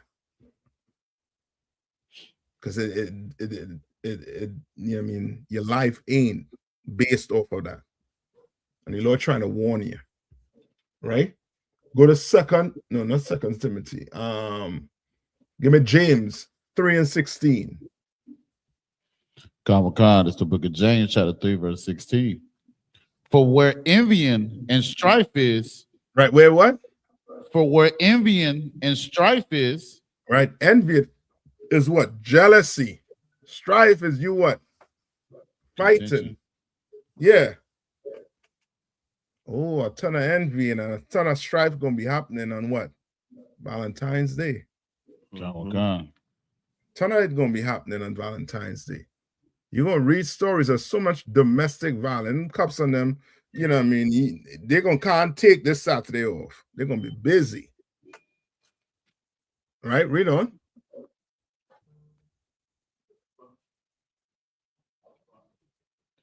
So, like, if I may, the book of James, chapter 3, verse 16.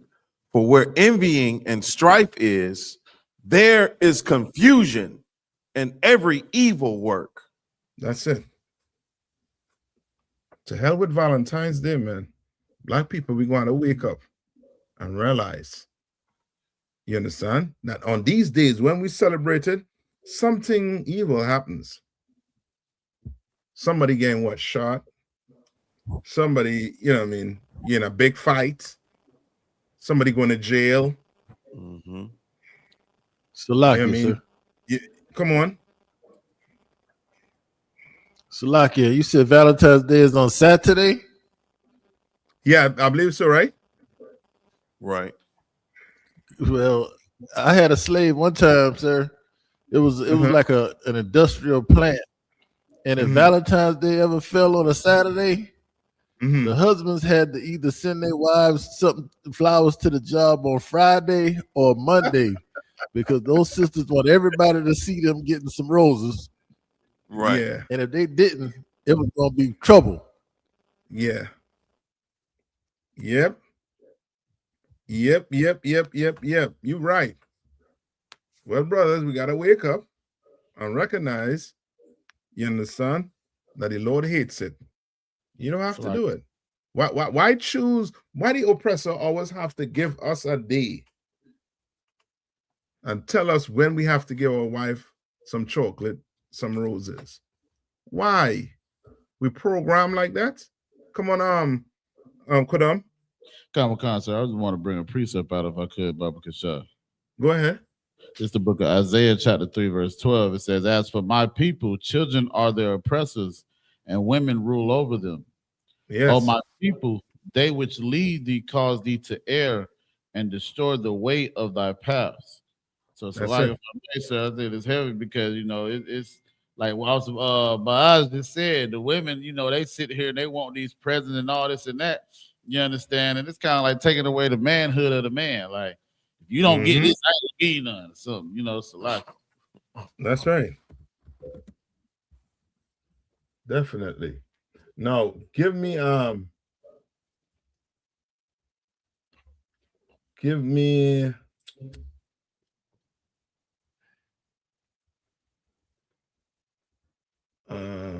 Ecclesiasticus 11:17.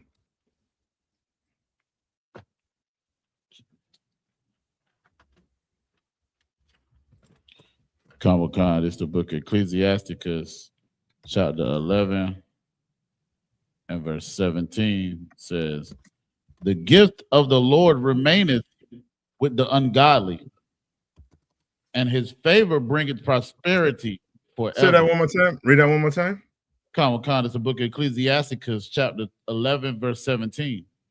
The gift of the Lord remaineth with the ungodly. With the ungodly? And his favor bringeth prosperity forever. No. Read it one more time. Godly. Comic-Con. It said Ecclesiasticus 11 and 17, right? Go ahead. Comic-Con. The gift of the Lord remaineth with the ungodly. Salakia. Godly. No, it says ungodly on mine. Salakia. You see that? Yeah. Ecclesiasticus? Yeah, so like this 11 must and be a typo, sir, because It's- mine is it's- saying ungodly. Yeah, it says godly. Okay, Comic-Con. Salakia. The gift of the Lord remaineth with the godly, and his favor bringeth prosperity forever. You understand? That's what you're supposed to be looking for. That gift. You come in here and learn what your gift is, and you know what I mean, run with it. What Bible is that you're reading? Yeah, what translation is that? This is the so like I said, it's the King James version. It's an app. Oh, that's the app. Just make sure the app is you mean the King James. Comic-Con, sir. Yeah, get you the real thing. The real deal. Salakia, Cap. Find me in the Old Testament where it talks about the woman losing their vintage.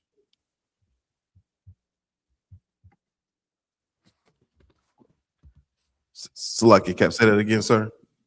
Find me in the Old Testament where it talks about the woman losing her vintage. I thought it was in Isaiah. I could be wrong.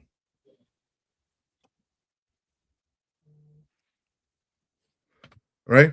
So like you said, All you right. talking says that they walk with wonton eyes and things like that. No. That's Isaiah 3 or something like that around there. Oh, okay. Let me see.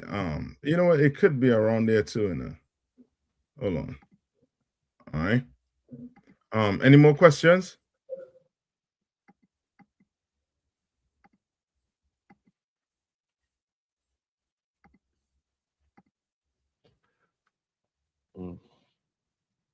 If not, let's continue then. All right. Forget what I wanted to touch on with Epstein, man. There's so much you could touch on, boy. Give me Deuteronomy. Let's start here. Deuteronomy 10 and 17. All right. God, it's the book of Deuteronomy, chapter 10, verse 17. It says, "For the Most High, your power is the power of gods and Lord of lords, a great power, a mighty and a terrible, which regardeth not persons, nor taketh, which regardeth not persons." And that's what you're going to have to understand. To run a society where black people are in charge, we cannot regard persons. What does it mean? Regard not persons. So like I said, like being a respecter of persons. Yes, what does that mean? So like I said, like if it's like no matter the statutory, like whether you rich or poor or anything like that. Yes, that's it. Now you're on it. Salakia, sir. Come on. So would the standard be righteousness in accordance with the law, statutes, and commandments? You wouldn't respect a person based off of his money or his status. That's it. Based off of their obedience to the law. Yes. Or, their service to the Most High. Salakia. Yes, that's the opposite to what this is saying. Correct. You understand? Like you don't want to, and that's what America basically, you're clearly seeing right now what is built on. On the dollar, they say what? In God we trust. Like with America, everything is just like a smoke screen. You understand? Like whatever they talk about, whatever they speak about is not what they're doing. And the Bible calls that a hypocrite. That's right. You understand? This place is full of hypocrites being run by hypocrites. Just imagine you have laws, right? Where if a PDF is abusing children, they go to jail. So you're trying to tell me if you do that, you better have money so that you don't have to go to jail? You understand? Brother, and this is also crazy it is. In jail, you go in jail for abusing a child or a woman. How them criminals, them hardened criminals in there gonna look at you? You do not want to be known in there as a what? An abuser. Salaki. You understand? Come on. Salaki. They're gonna look at you as a bloody mess as they stomping and shanking you. Yeah.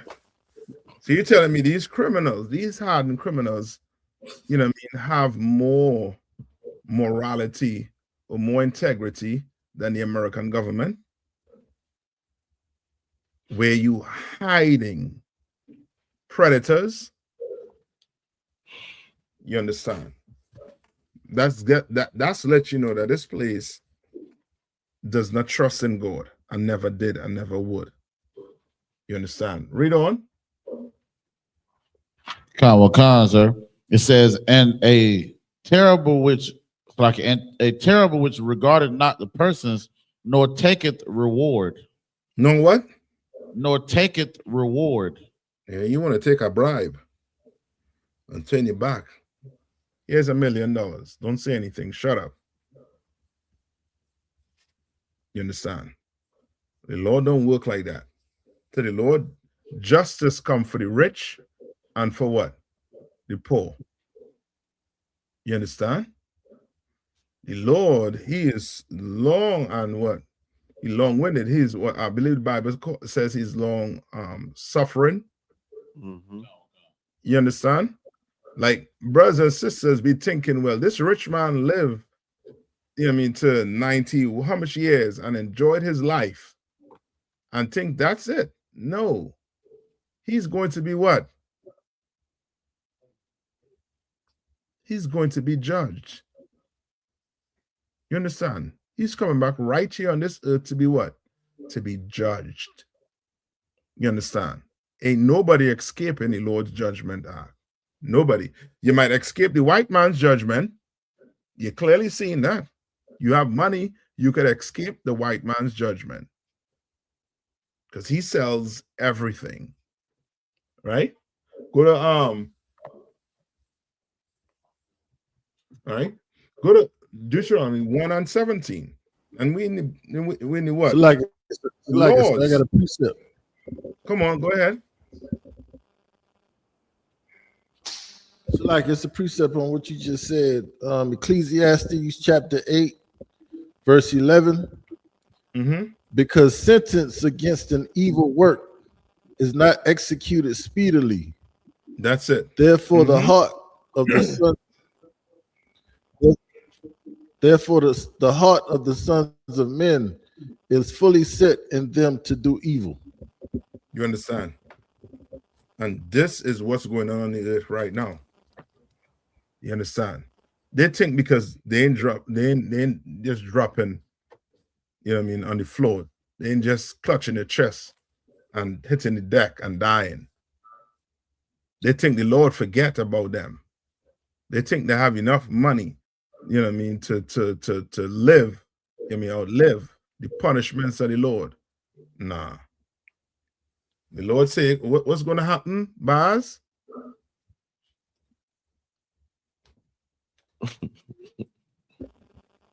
So like Baz, what is it? It Go says, ahead. Ecclesiastes chapter 8, verse 11. Because sentence against an evil work is not executed speedily. Therefore, the heart of the sons of men is fully set in them to do evil. Well, there you have it. There's your government. There's your democracy. There's your capitalism. There's your Christianity. It's a little more if you want. Yeah, come on. Verse 12. Though a sinner do evil 100 times, and his days be prolonged. Yet surely I know that it shall be well with them that fear the Most High, which fear before him. Verse 13. But it shall not be well with the wicked, neither shall he prolong his days, which are as a shadow, because he feareth not before the Most High. Yeah, and that's these men that's in power right now. They don't fear God. They do not. You talk about what's the code name for child meat? Beef jerky, or I forget the name they was calling it. Something jerky. Yeah, Canoan cancer, beef jerky. Beef jerky. Canoan can. You understand? Right. Like that. Yeah, I mean the Lord you think the Lord gonna let that sleep? I mean, numerous of our sisters and brothers be going missing. Now we have to sit down and wonder what the hell is going on in this place. What is going on? We literally have cannibals sitting over us. And remember, remember what I was saying about the Native Indians. What I was saying about the First Nation people. They were saying that they were cannibals. Now you know who's the cannibal. Whatever he is saying about you, or he doing it. If he using this and saying you are cannibal, you are this, you are that, or he doing it.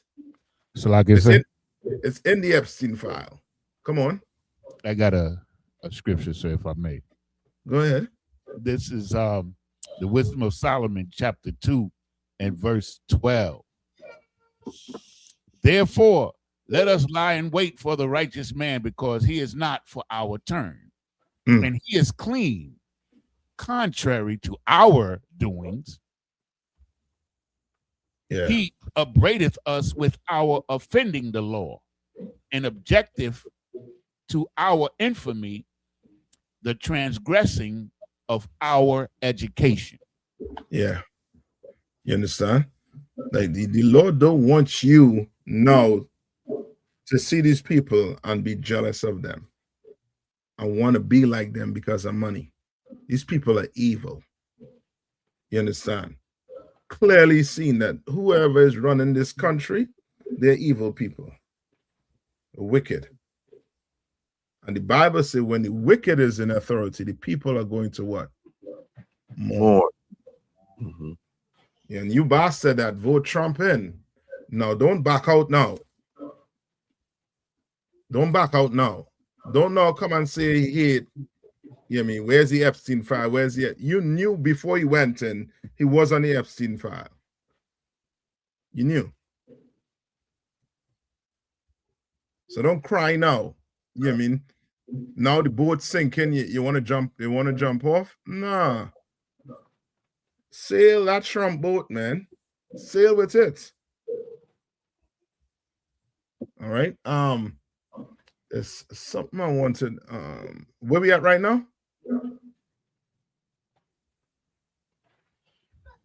Hold on. I think young man Desron had a question. All right, what is a concubine? Kim? So like it, sir, it would be like a lesser wife, like a woman that you got that you didn't go to the father. So like it, sir. Go ahead.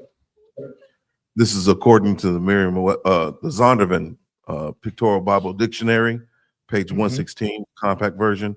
Concubine, a woman lawfully united in marriage to a man in a relation inferior to that of the regular wife. That's according to the Zondervan, sir. Salakia. No, get me the do you have it in the Bible? Salakia, sir. They have a few different precepts. Genesis 16:1. Genesis 16:1. No, not that one. What about 22 and 24? Genesis Like 22, it, sir. Genesis. Hold on. Genesis what? 22 and 24. I think I know which one you're talking about. Not that one. Okay. Baz, what you gonna say? Come on. Is it like could it be a wife that's gotten like from like the spoils of war? That is one of them also too, right? A concubine. First off, a concubine is a woman of what race? So, like I said, she has to be an Israelite. She has to be an Israelite. Israelite. These are the so-called Christian groups, Israelite groups will say what? A concubine is a what? A woman that's what? Another nation. Yeah, and is not really a wife. Yeah, but you're having sex with her, right? But she's not really a wife. Dummy, right? When a concubine has to be a sister. But how did you get the sister? Right? And when you hear concubine, just think status. Right? Think status. Right? Is it's almost like like how England have it with the what's that with the king? Right? Just imagine you're a king, right? You have your kids. Now your kids can't go and marry what? A commoner. You understand? Your kid has to go marry what? Somebody of his status. You understand? Concubine is a woman from that spoiler war, but is that status. She is your wife, but it's the way you got this woman. You understand? All right. I'm trying to see if I get a scripture for you. I think it's check Judges for me. Somebody check Judges. No, that's for Levi. Hold on.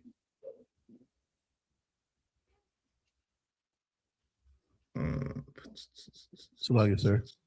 Come on. So when they had to shave their head and all that, clean the nails off and all that stuff. Yeah, give me that. All right.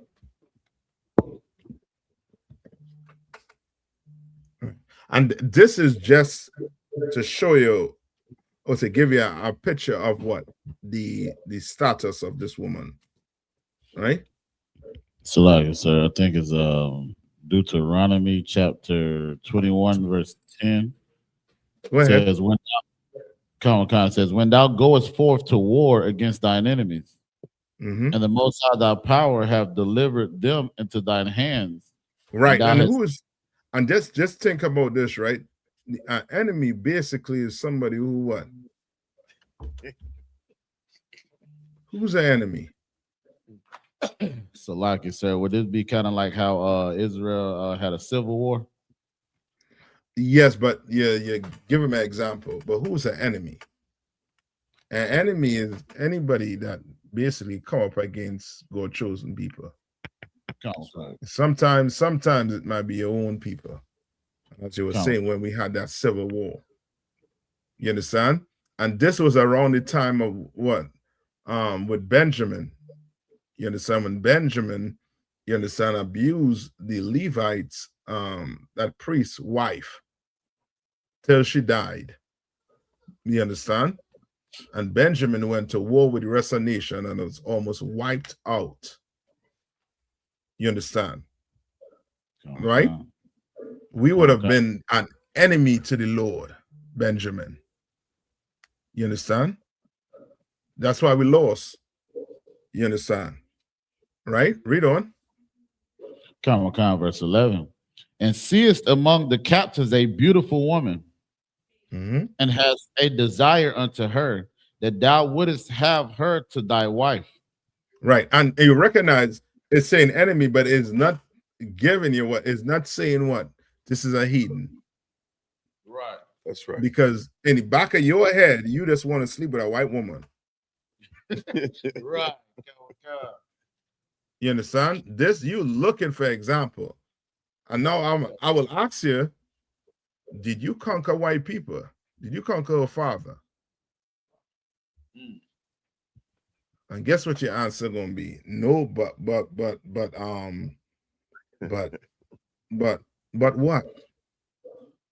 Mhm. Is So she like a I said, spoiler? Come on. Salaki, sir. you can't keep a Those law fake by Israelites, Hold the on. concubine. Yeah, hold on, Baz. Something up with the yeah, with the because audio. he can't hear me at all. Yeah. So Go what ahead. if I may say, it's like you can't keep a law by breaking a law. You can't marry heathens. That's it. So Yeah. it has to mean your own people. It has to mean that because it's not it can't be a contradiction there. Yeah. Can't. You understand? The Lord laying the rules, just like Esau. Esau has his rules when he goes to war with his people. He has his rules. He tell you can't use what? Cluster munitions, but yet he will still pull out one or two and pop it off. You understand? They have rules. Well, the Lord laying down rules when we go to what? War with each other. You understand? Right? Read on. Check. Come on, sir. It says, No, hold on. By odds, what you was gonna say, Salaki?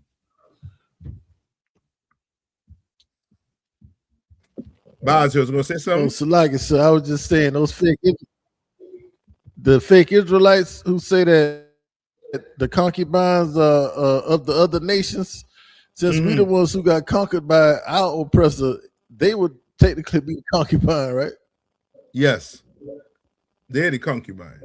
Negro. Right? Read on. Come on, Salaki. Said there seest among the captives a beautiful woman and has a desire unto her, that thou wouldest have her to thy wife. Verse 12. Then thou shalt bring her home to thine house, and he shall Salaki, and she shall shave her head and pare her nails. Yeah. Verse And this here is, you know what I mean, it's showing you, you know what I mean, that, you know what I mean, you gonna let this what? You trying to what? This woman more than likely would have been dead to you, you know what I mean? Could have had, you know what I mean, hair could have been messed up, nails could have been messed up, you know what I mean? And you basically going in and trying to clean her. That's right. Up. You understand? And now you're gonna put her aside for her to mourn, and then after the days of mourning, if you want to wife her, then the Lord is telling you how to go about doing it. You understand? We don't, you know what I mean, we don't abuse women. We don't do that. Right. We're not going to do it now, and we're not going to do it in the kingdom. That's right. All right? All right. I think, you know what I mean, that's it, you know what I mean, for that. But a concubine, you know what I mean, on the whole is a sister. You understand? But this sister was gotten from war, the spoiler war. And just think status. You understand? How you got her. You understand? But she is still your what? Wife. She's still your wife. Wife. So treat her like your wife. Come on. So, like King Solomon had 700 concubines, if I'm not mistaken, and his reign was pretty much free from war, right? Because King David did most of the warring. So would it be fair to say that he got his concubines from down from King David wartime? From who's Solomon? Khan. Yeah. Because he didn't really go to war, right?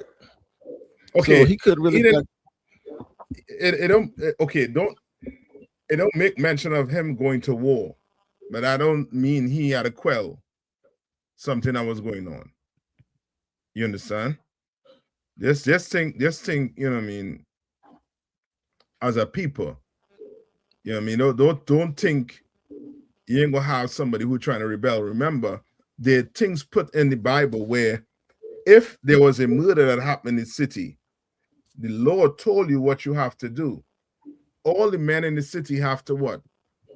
Come to a specific place, wash their hand. You understand? There's certain things you're gonna have to do. And if that person didn't show up, then guess what?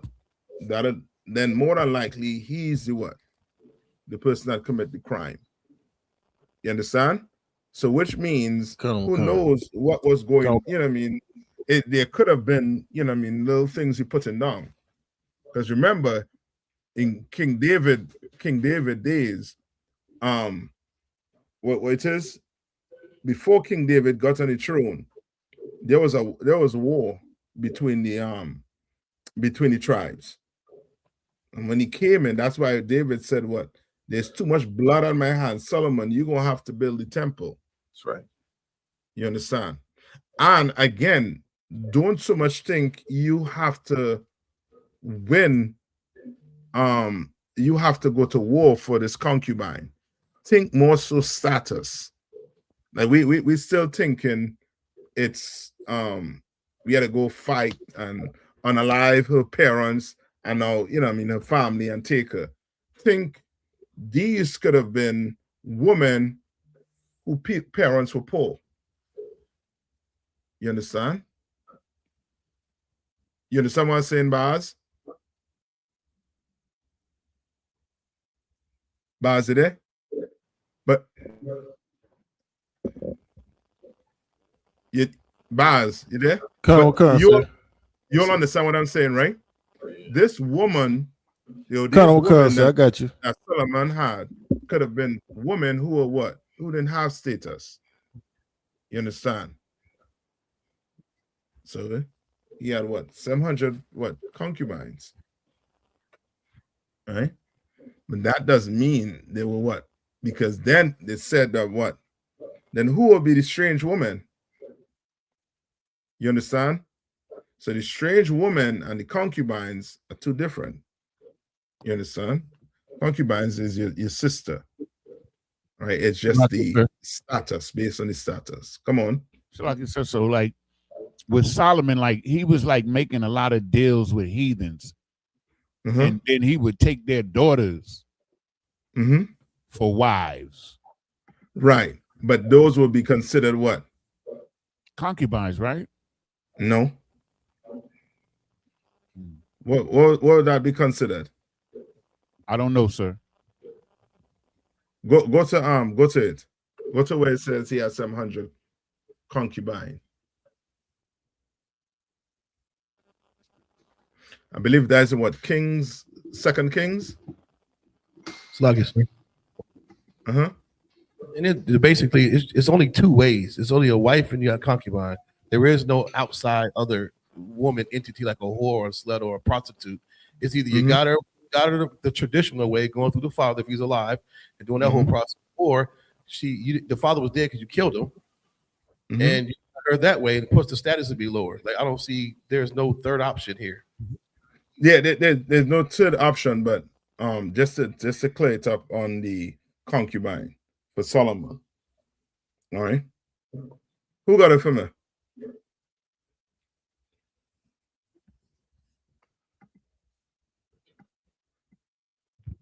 I got it, sir. Go ahead, read it.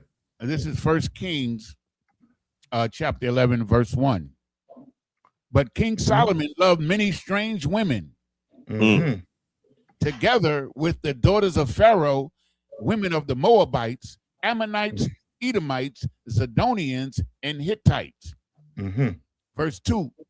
Of the nations concerning which the Lord said unto the children of Israel, ye shall not go into them. Right, read on. Neither shall they come in unto you, for surely they will turn you away. They will turn away your heart after their gods. Solomon clave unto these in love. Read on. And he had 700 wives. and princesses and 300 concubines. And the wives turned away his heart. Right. So you see what's going on here, right? The wives turn away his heart. So he was having what? Marriages with these other women, right? And he would call them what? Wives. You understand? The concubine has to deal with what? Your sisters and them. You understand? This doesn't mean the concubines, because now the concubines here is what? Is heathens. Well, guess what? What had to happen?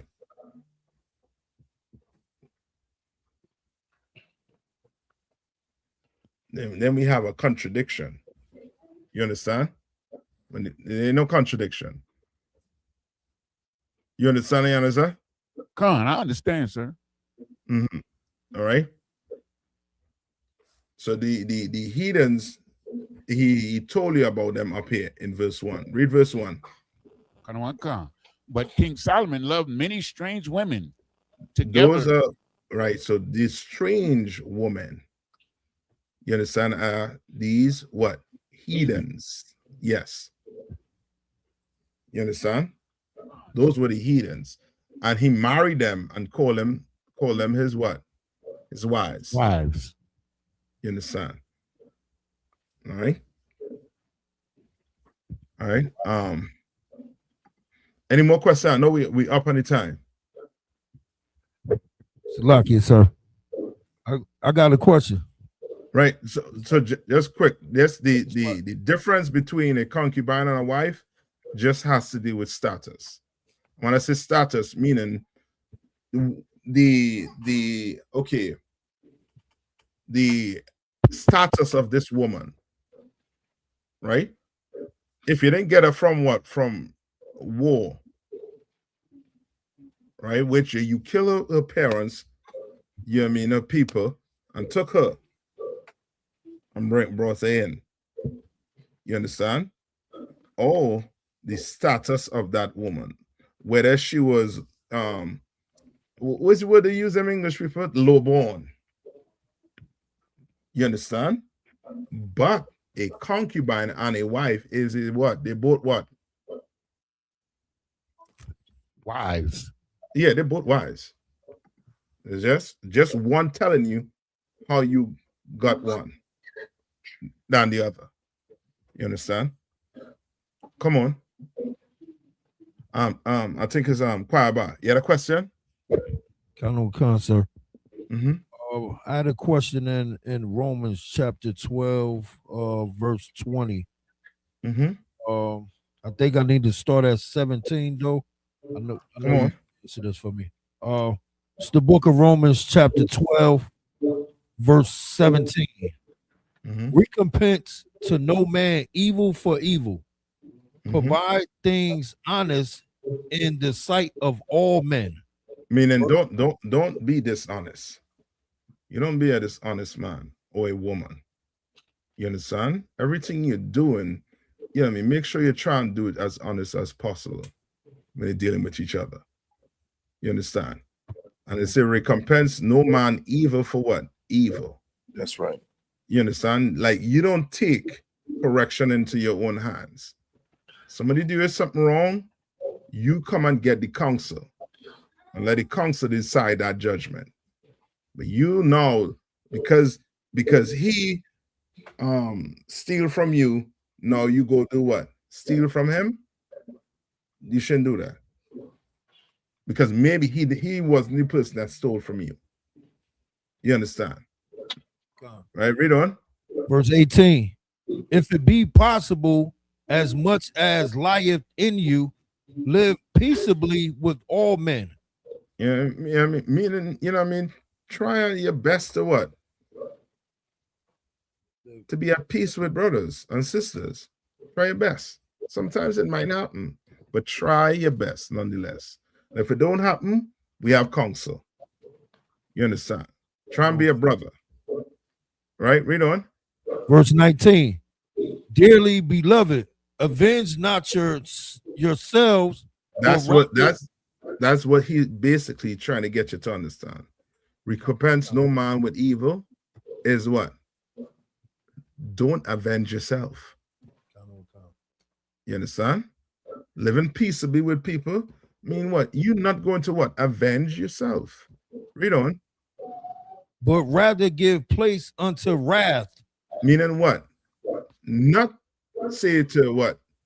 To just turn, turn away, or or just walk away from the situation.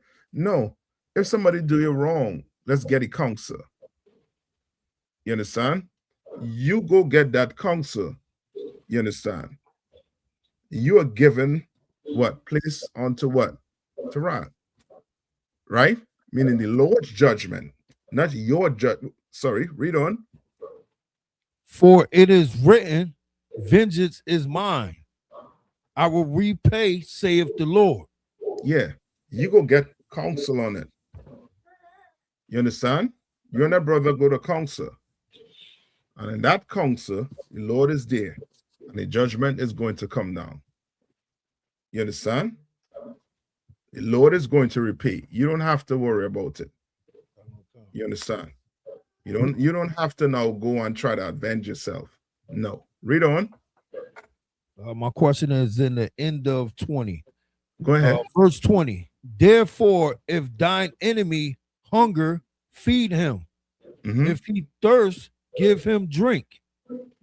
Or in doing so, thou shalt heap coals of fire on his head. Yeah. So I see Commander YAHANNA done this a lot of times. I mean, we follow a man that is better than us are. That's right.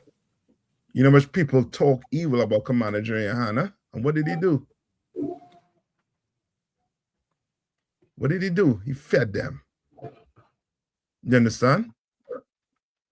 Give them water. And in that, you're doing what? You were heaping coals of fire on their head. Meaning what?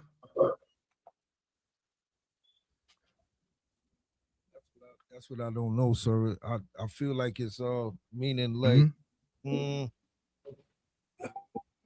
Okay, now think about this, right? Think about it. Think about this, right? Would you want Yaniza to take a shovel with coals, hot coals, and put it in your head? Now, think about it like that now. Remember, this person is your what? Is your enemy. But the Most High is telling you to do what with them? To feed them and give them drink. To not pay his evil back with evil. Yeah, don't hurt him. It says for the Lord. The Lord will repay him. Yes, the Lord is going to see that you're not the problem. You're not the issue.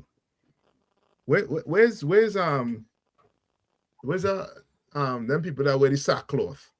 Nowhere. And sit on a couch. They're nowhere. You understand? You don't see them no more. You understand? And these other groups that want to talk evil about Commander YAHANNA, wait and see what's going to happen.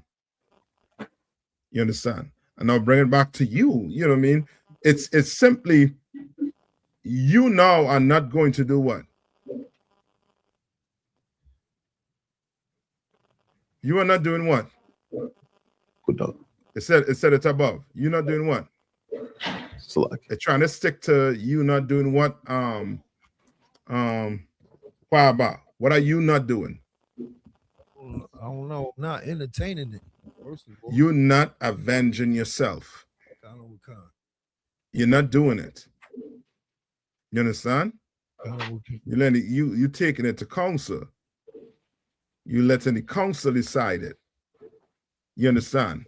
Now, if this person still wants to act, you know what I mean, foolish or stupid, guess what? Hey, shalom, brother. Hey, shalom, sis. How you doing? You good? You're hungry? You need something? water? Need some food? You understand? The Lord is telling you he's going to deal with that person. You understand? He's going to deal with them. Read verse 21. Verse 21, be not overcome of evil. Because somebody do a wrong act. Tonight they have to pay. Yeah, you see a woman, you do a woman some evil. Oh, no, tonight, no, we gonna get this over with tonight. You understand? Do her some evil. She want this taken care of tonight. Brother, somebody do something. You want what? You want revenge tonight. You want it done tonight. But Paul is saying what? Be not what? Salaki, sir. Come on.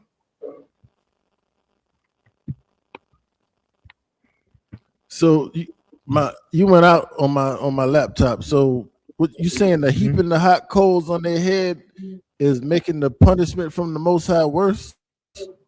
Yes. That is exactly it. Sir. It's no, just picture this. It's like you on a corner, you speaking, and then some Israelite group come out. Right? I've seen it done. It was on the other side, and Commander YAHANNA said, yo, give them men some water. We give them water. Does that make us our friend now? No. You understand? No. You think they wasn't talking evil about us?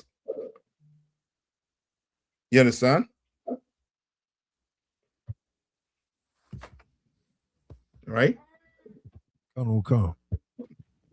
Like, the Lord is basically telling you, you do not get revenge. He's going to deal with it.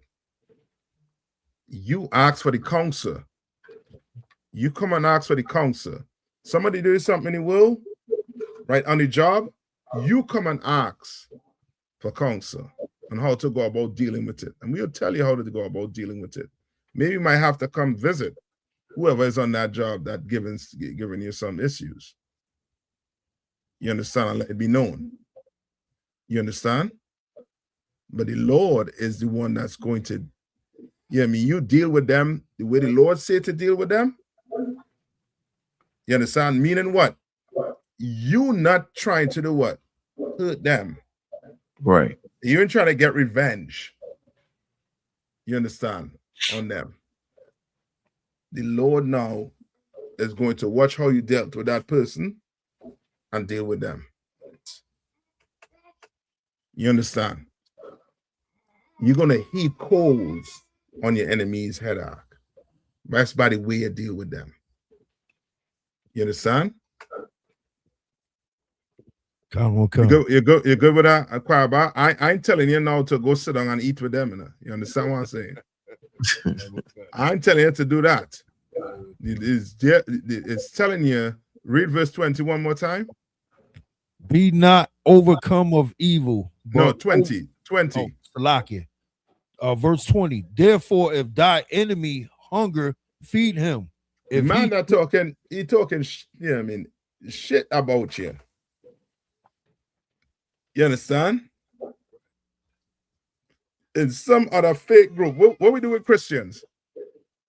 So Salakia, Cap, real quick. One time we was at camp and it was a guy was out there. He was trolling. He was making all kind of noise, cutting up in front of the camp. And just remind me what Officer Rock fed him, gave him a sandwich, and it took the demon straight out of him. That's right. Yeah, that's right. That you understand. It could do that also too. But guess what? The Lord gonna deal with it. Don't think the Lord sleeping on it. He gonna deal with it. You understand? Right? But he making clear to let you know vengeance is what? Mine. Right. Not yours. You understand? All right. All right. With that, I'm gonna pass the class over to priest and officer. Who I passing the class over to? Salakia, sir. Officer Kodam. To priest and officer Kodam. Yeah, I believe, young man, I believe Jeriel. I'm gonna get a question. Come next week. I'm gonna get this question, right? Come, sir. All right. Just to answer him quick, does a woman being a concubine mean you have to sleep with her? There's a law on it. You know what I mean? It's telling you if you want her, come next week. We'll get a law on the concubine. I believe it's where what's his name? Kowal, where he was reading it in Deuteronomy, I believe. All right. So just ask for that next week. Salaki brother. Kodam, pass the class over the priest and officer Kodam. Come, clap it up for the class. Mina Israel Amajim. I'm gonna run a one courteous salute to the teacher.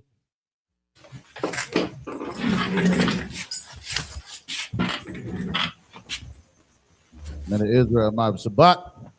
Amajim. Barak. Yahweh Shimi Abishah. Yeah, how about Shimi Abishah Brakathum?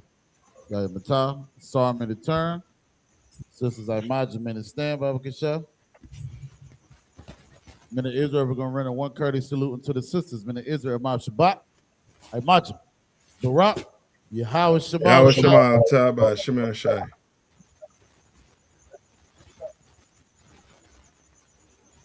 Y'all Matah, Yeshav, you to be seated. Security announcements with an I.S.U.P.K. Cut out of 1 West 125th Street, Harlem, New York, operating under the leadership of Commander General YAHANNA. Rule for new brother and sister. When a new brother and sister comes into the school, they are off limits for 6 months. They are to be saluted only. They are here to share themselves of the world. If they need transportation, the teacher will arrange it. After 6 months, if a brother or sister has an interest in a particular person, he or she must get permission from the head to speak to a brother or sister. There is another 6 months in which the brother and sister will court each other. After this 6 month period, the brother and sister will get permission from the head to marry. Tithes, which is a commandment. Numbers 18 and 21, Malachi 3, 8 through 10, means 10th in the Hebrew, ma'ashara. 10% of every penny of any increase the Most High gives you, give to the treasury department or teacher. Priest fund, free will offer for priests, not mandatory. Whatsoever amount you would like. Upcoming holy convocation is the Feast of Purim, which will be the 14th day and the 15th day of the 12th month, which is Monday, March the 2nd, and Tuesday, March the 3rd, 2026. You can find it in the Esther, the 9th chapter, to the 20th and the 31st verse. You understand? Reminder, listen, we got the Passover. You understand? Houston, Texas, man, y'all already know, man. Get your $200 in order. You understand? Get all your affairs in order. Consult with your camp leader. You understand? If you need any help with anything, man. You understand? If anyone want to be a troop in the school, to start wearing all black boots, shirts, pants, headband, and scarf. And with that, class dismissed. That's right. That's right. You got it? Share this real quick. Like this in the class still.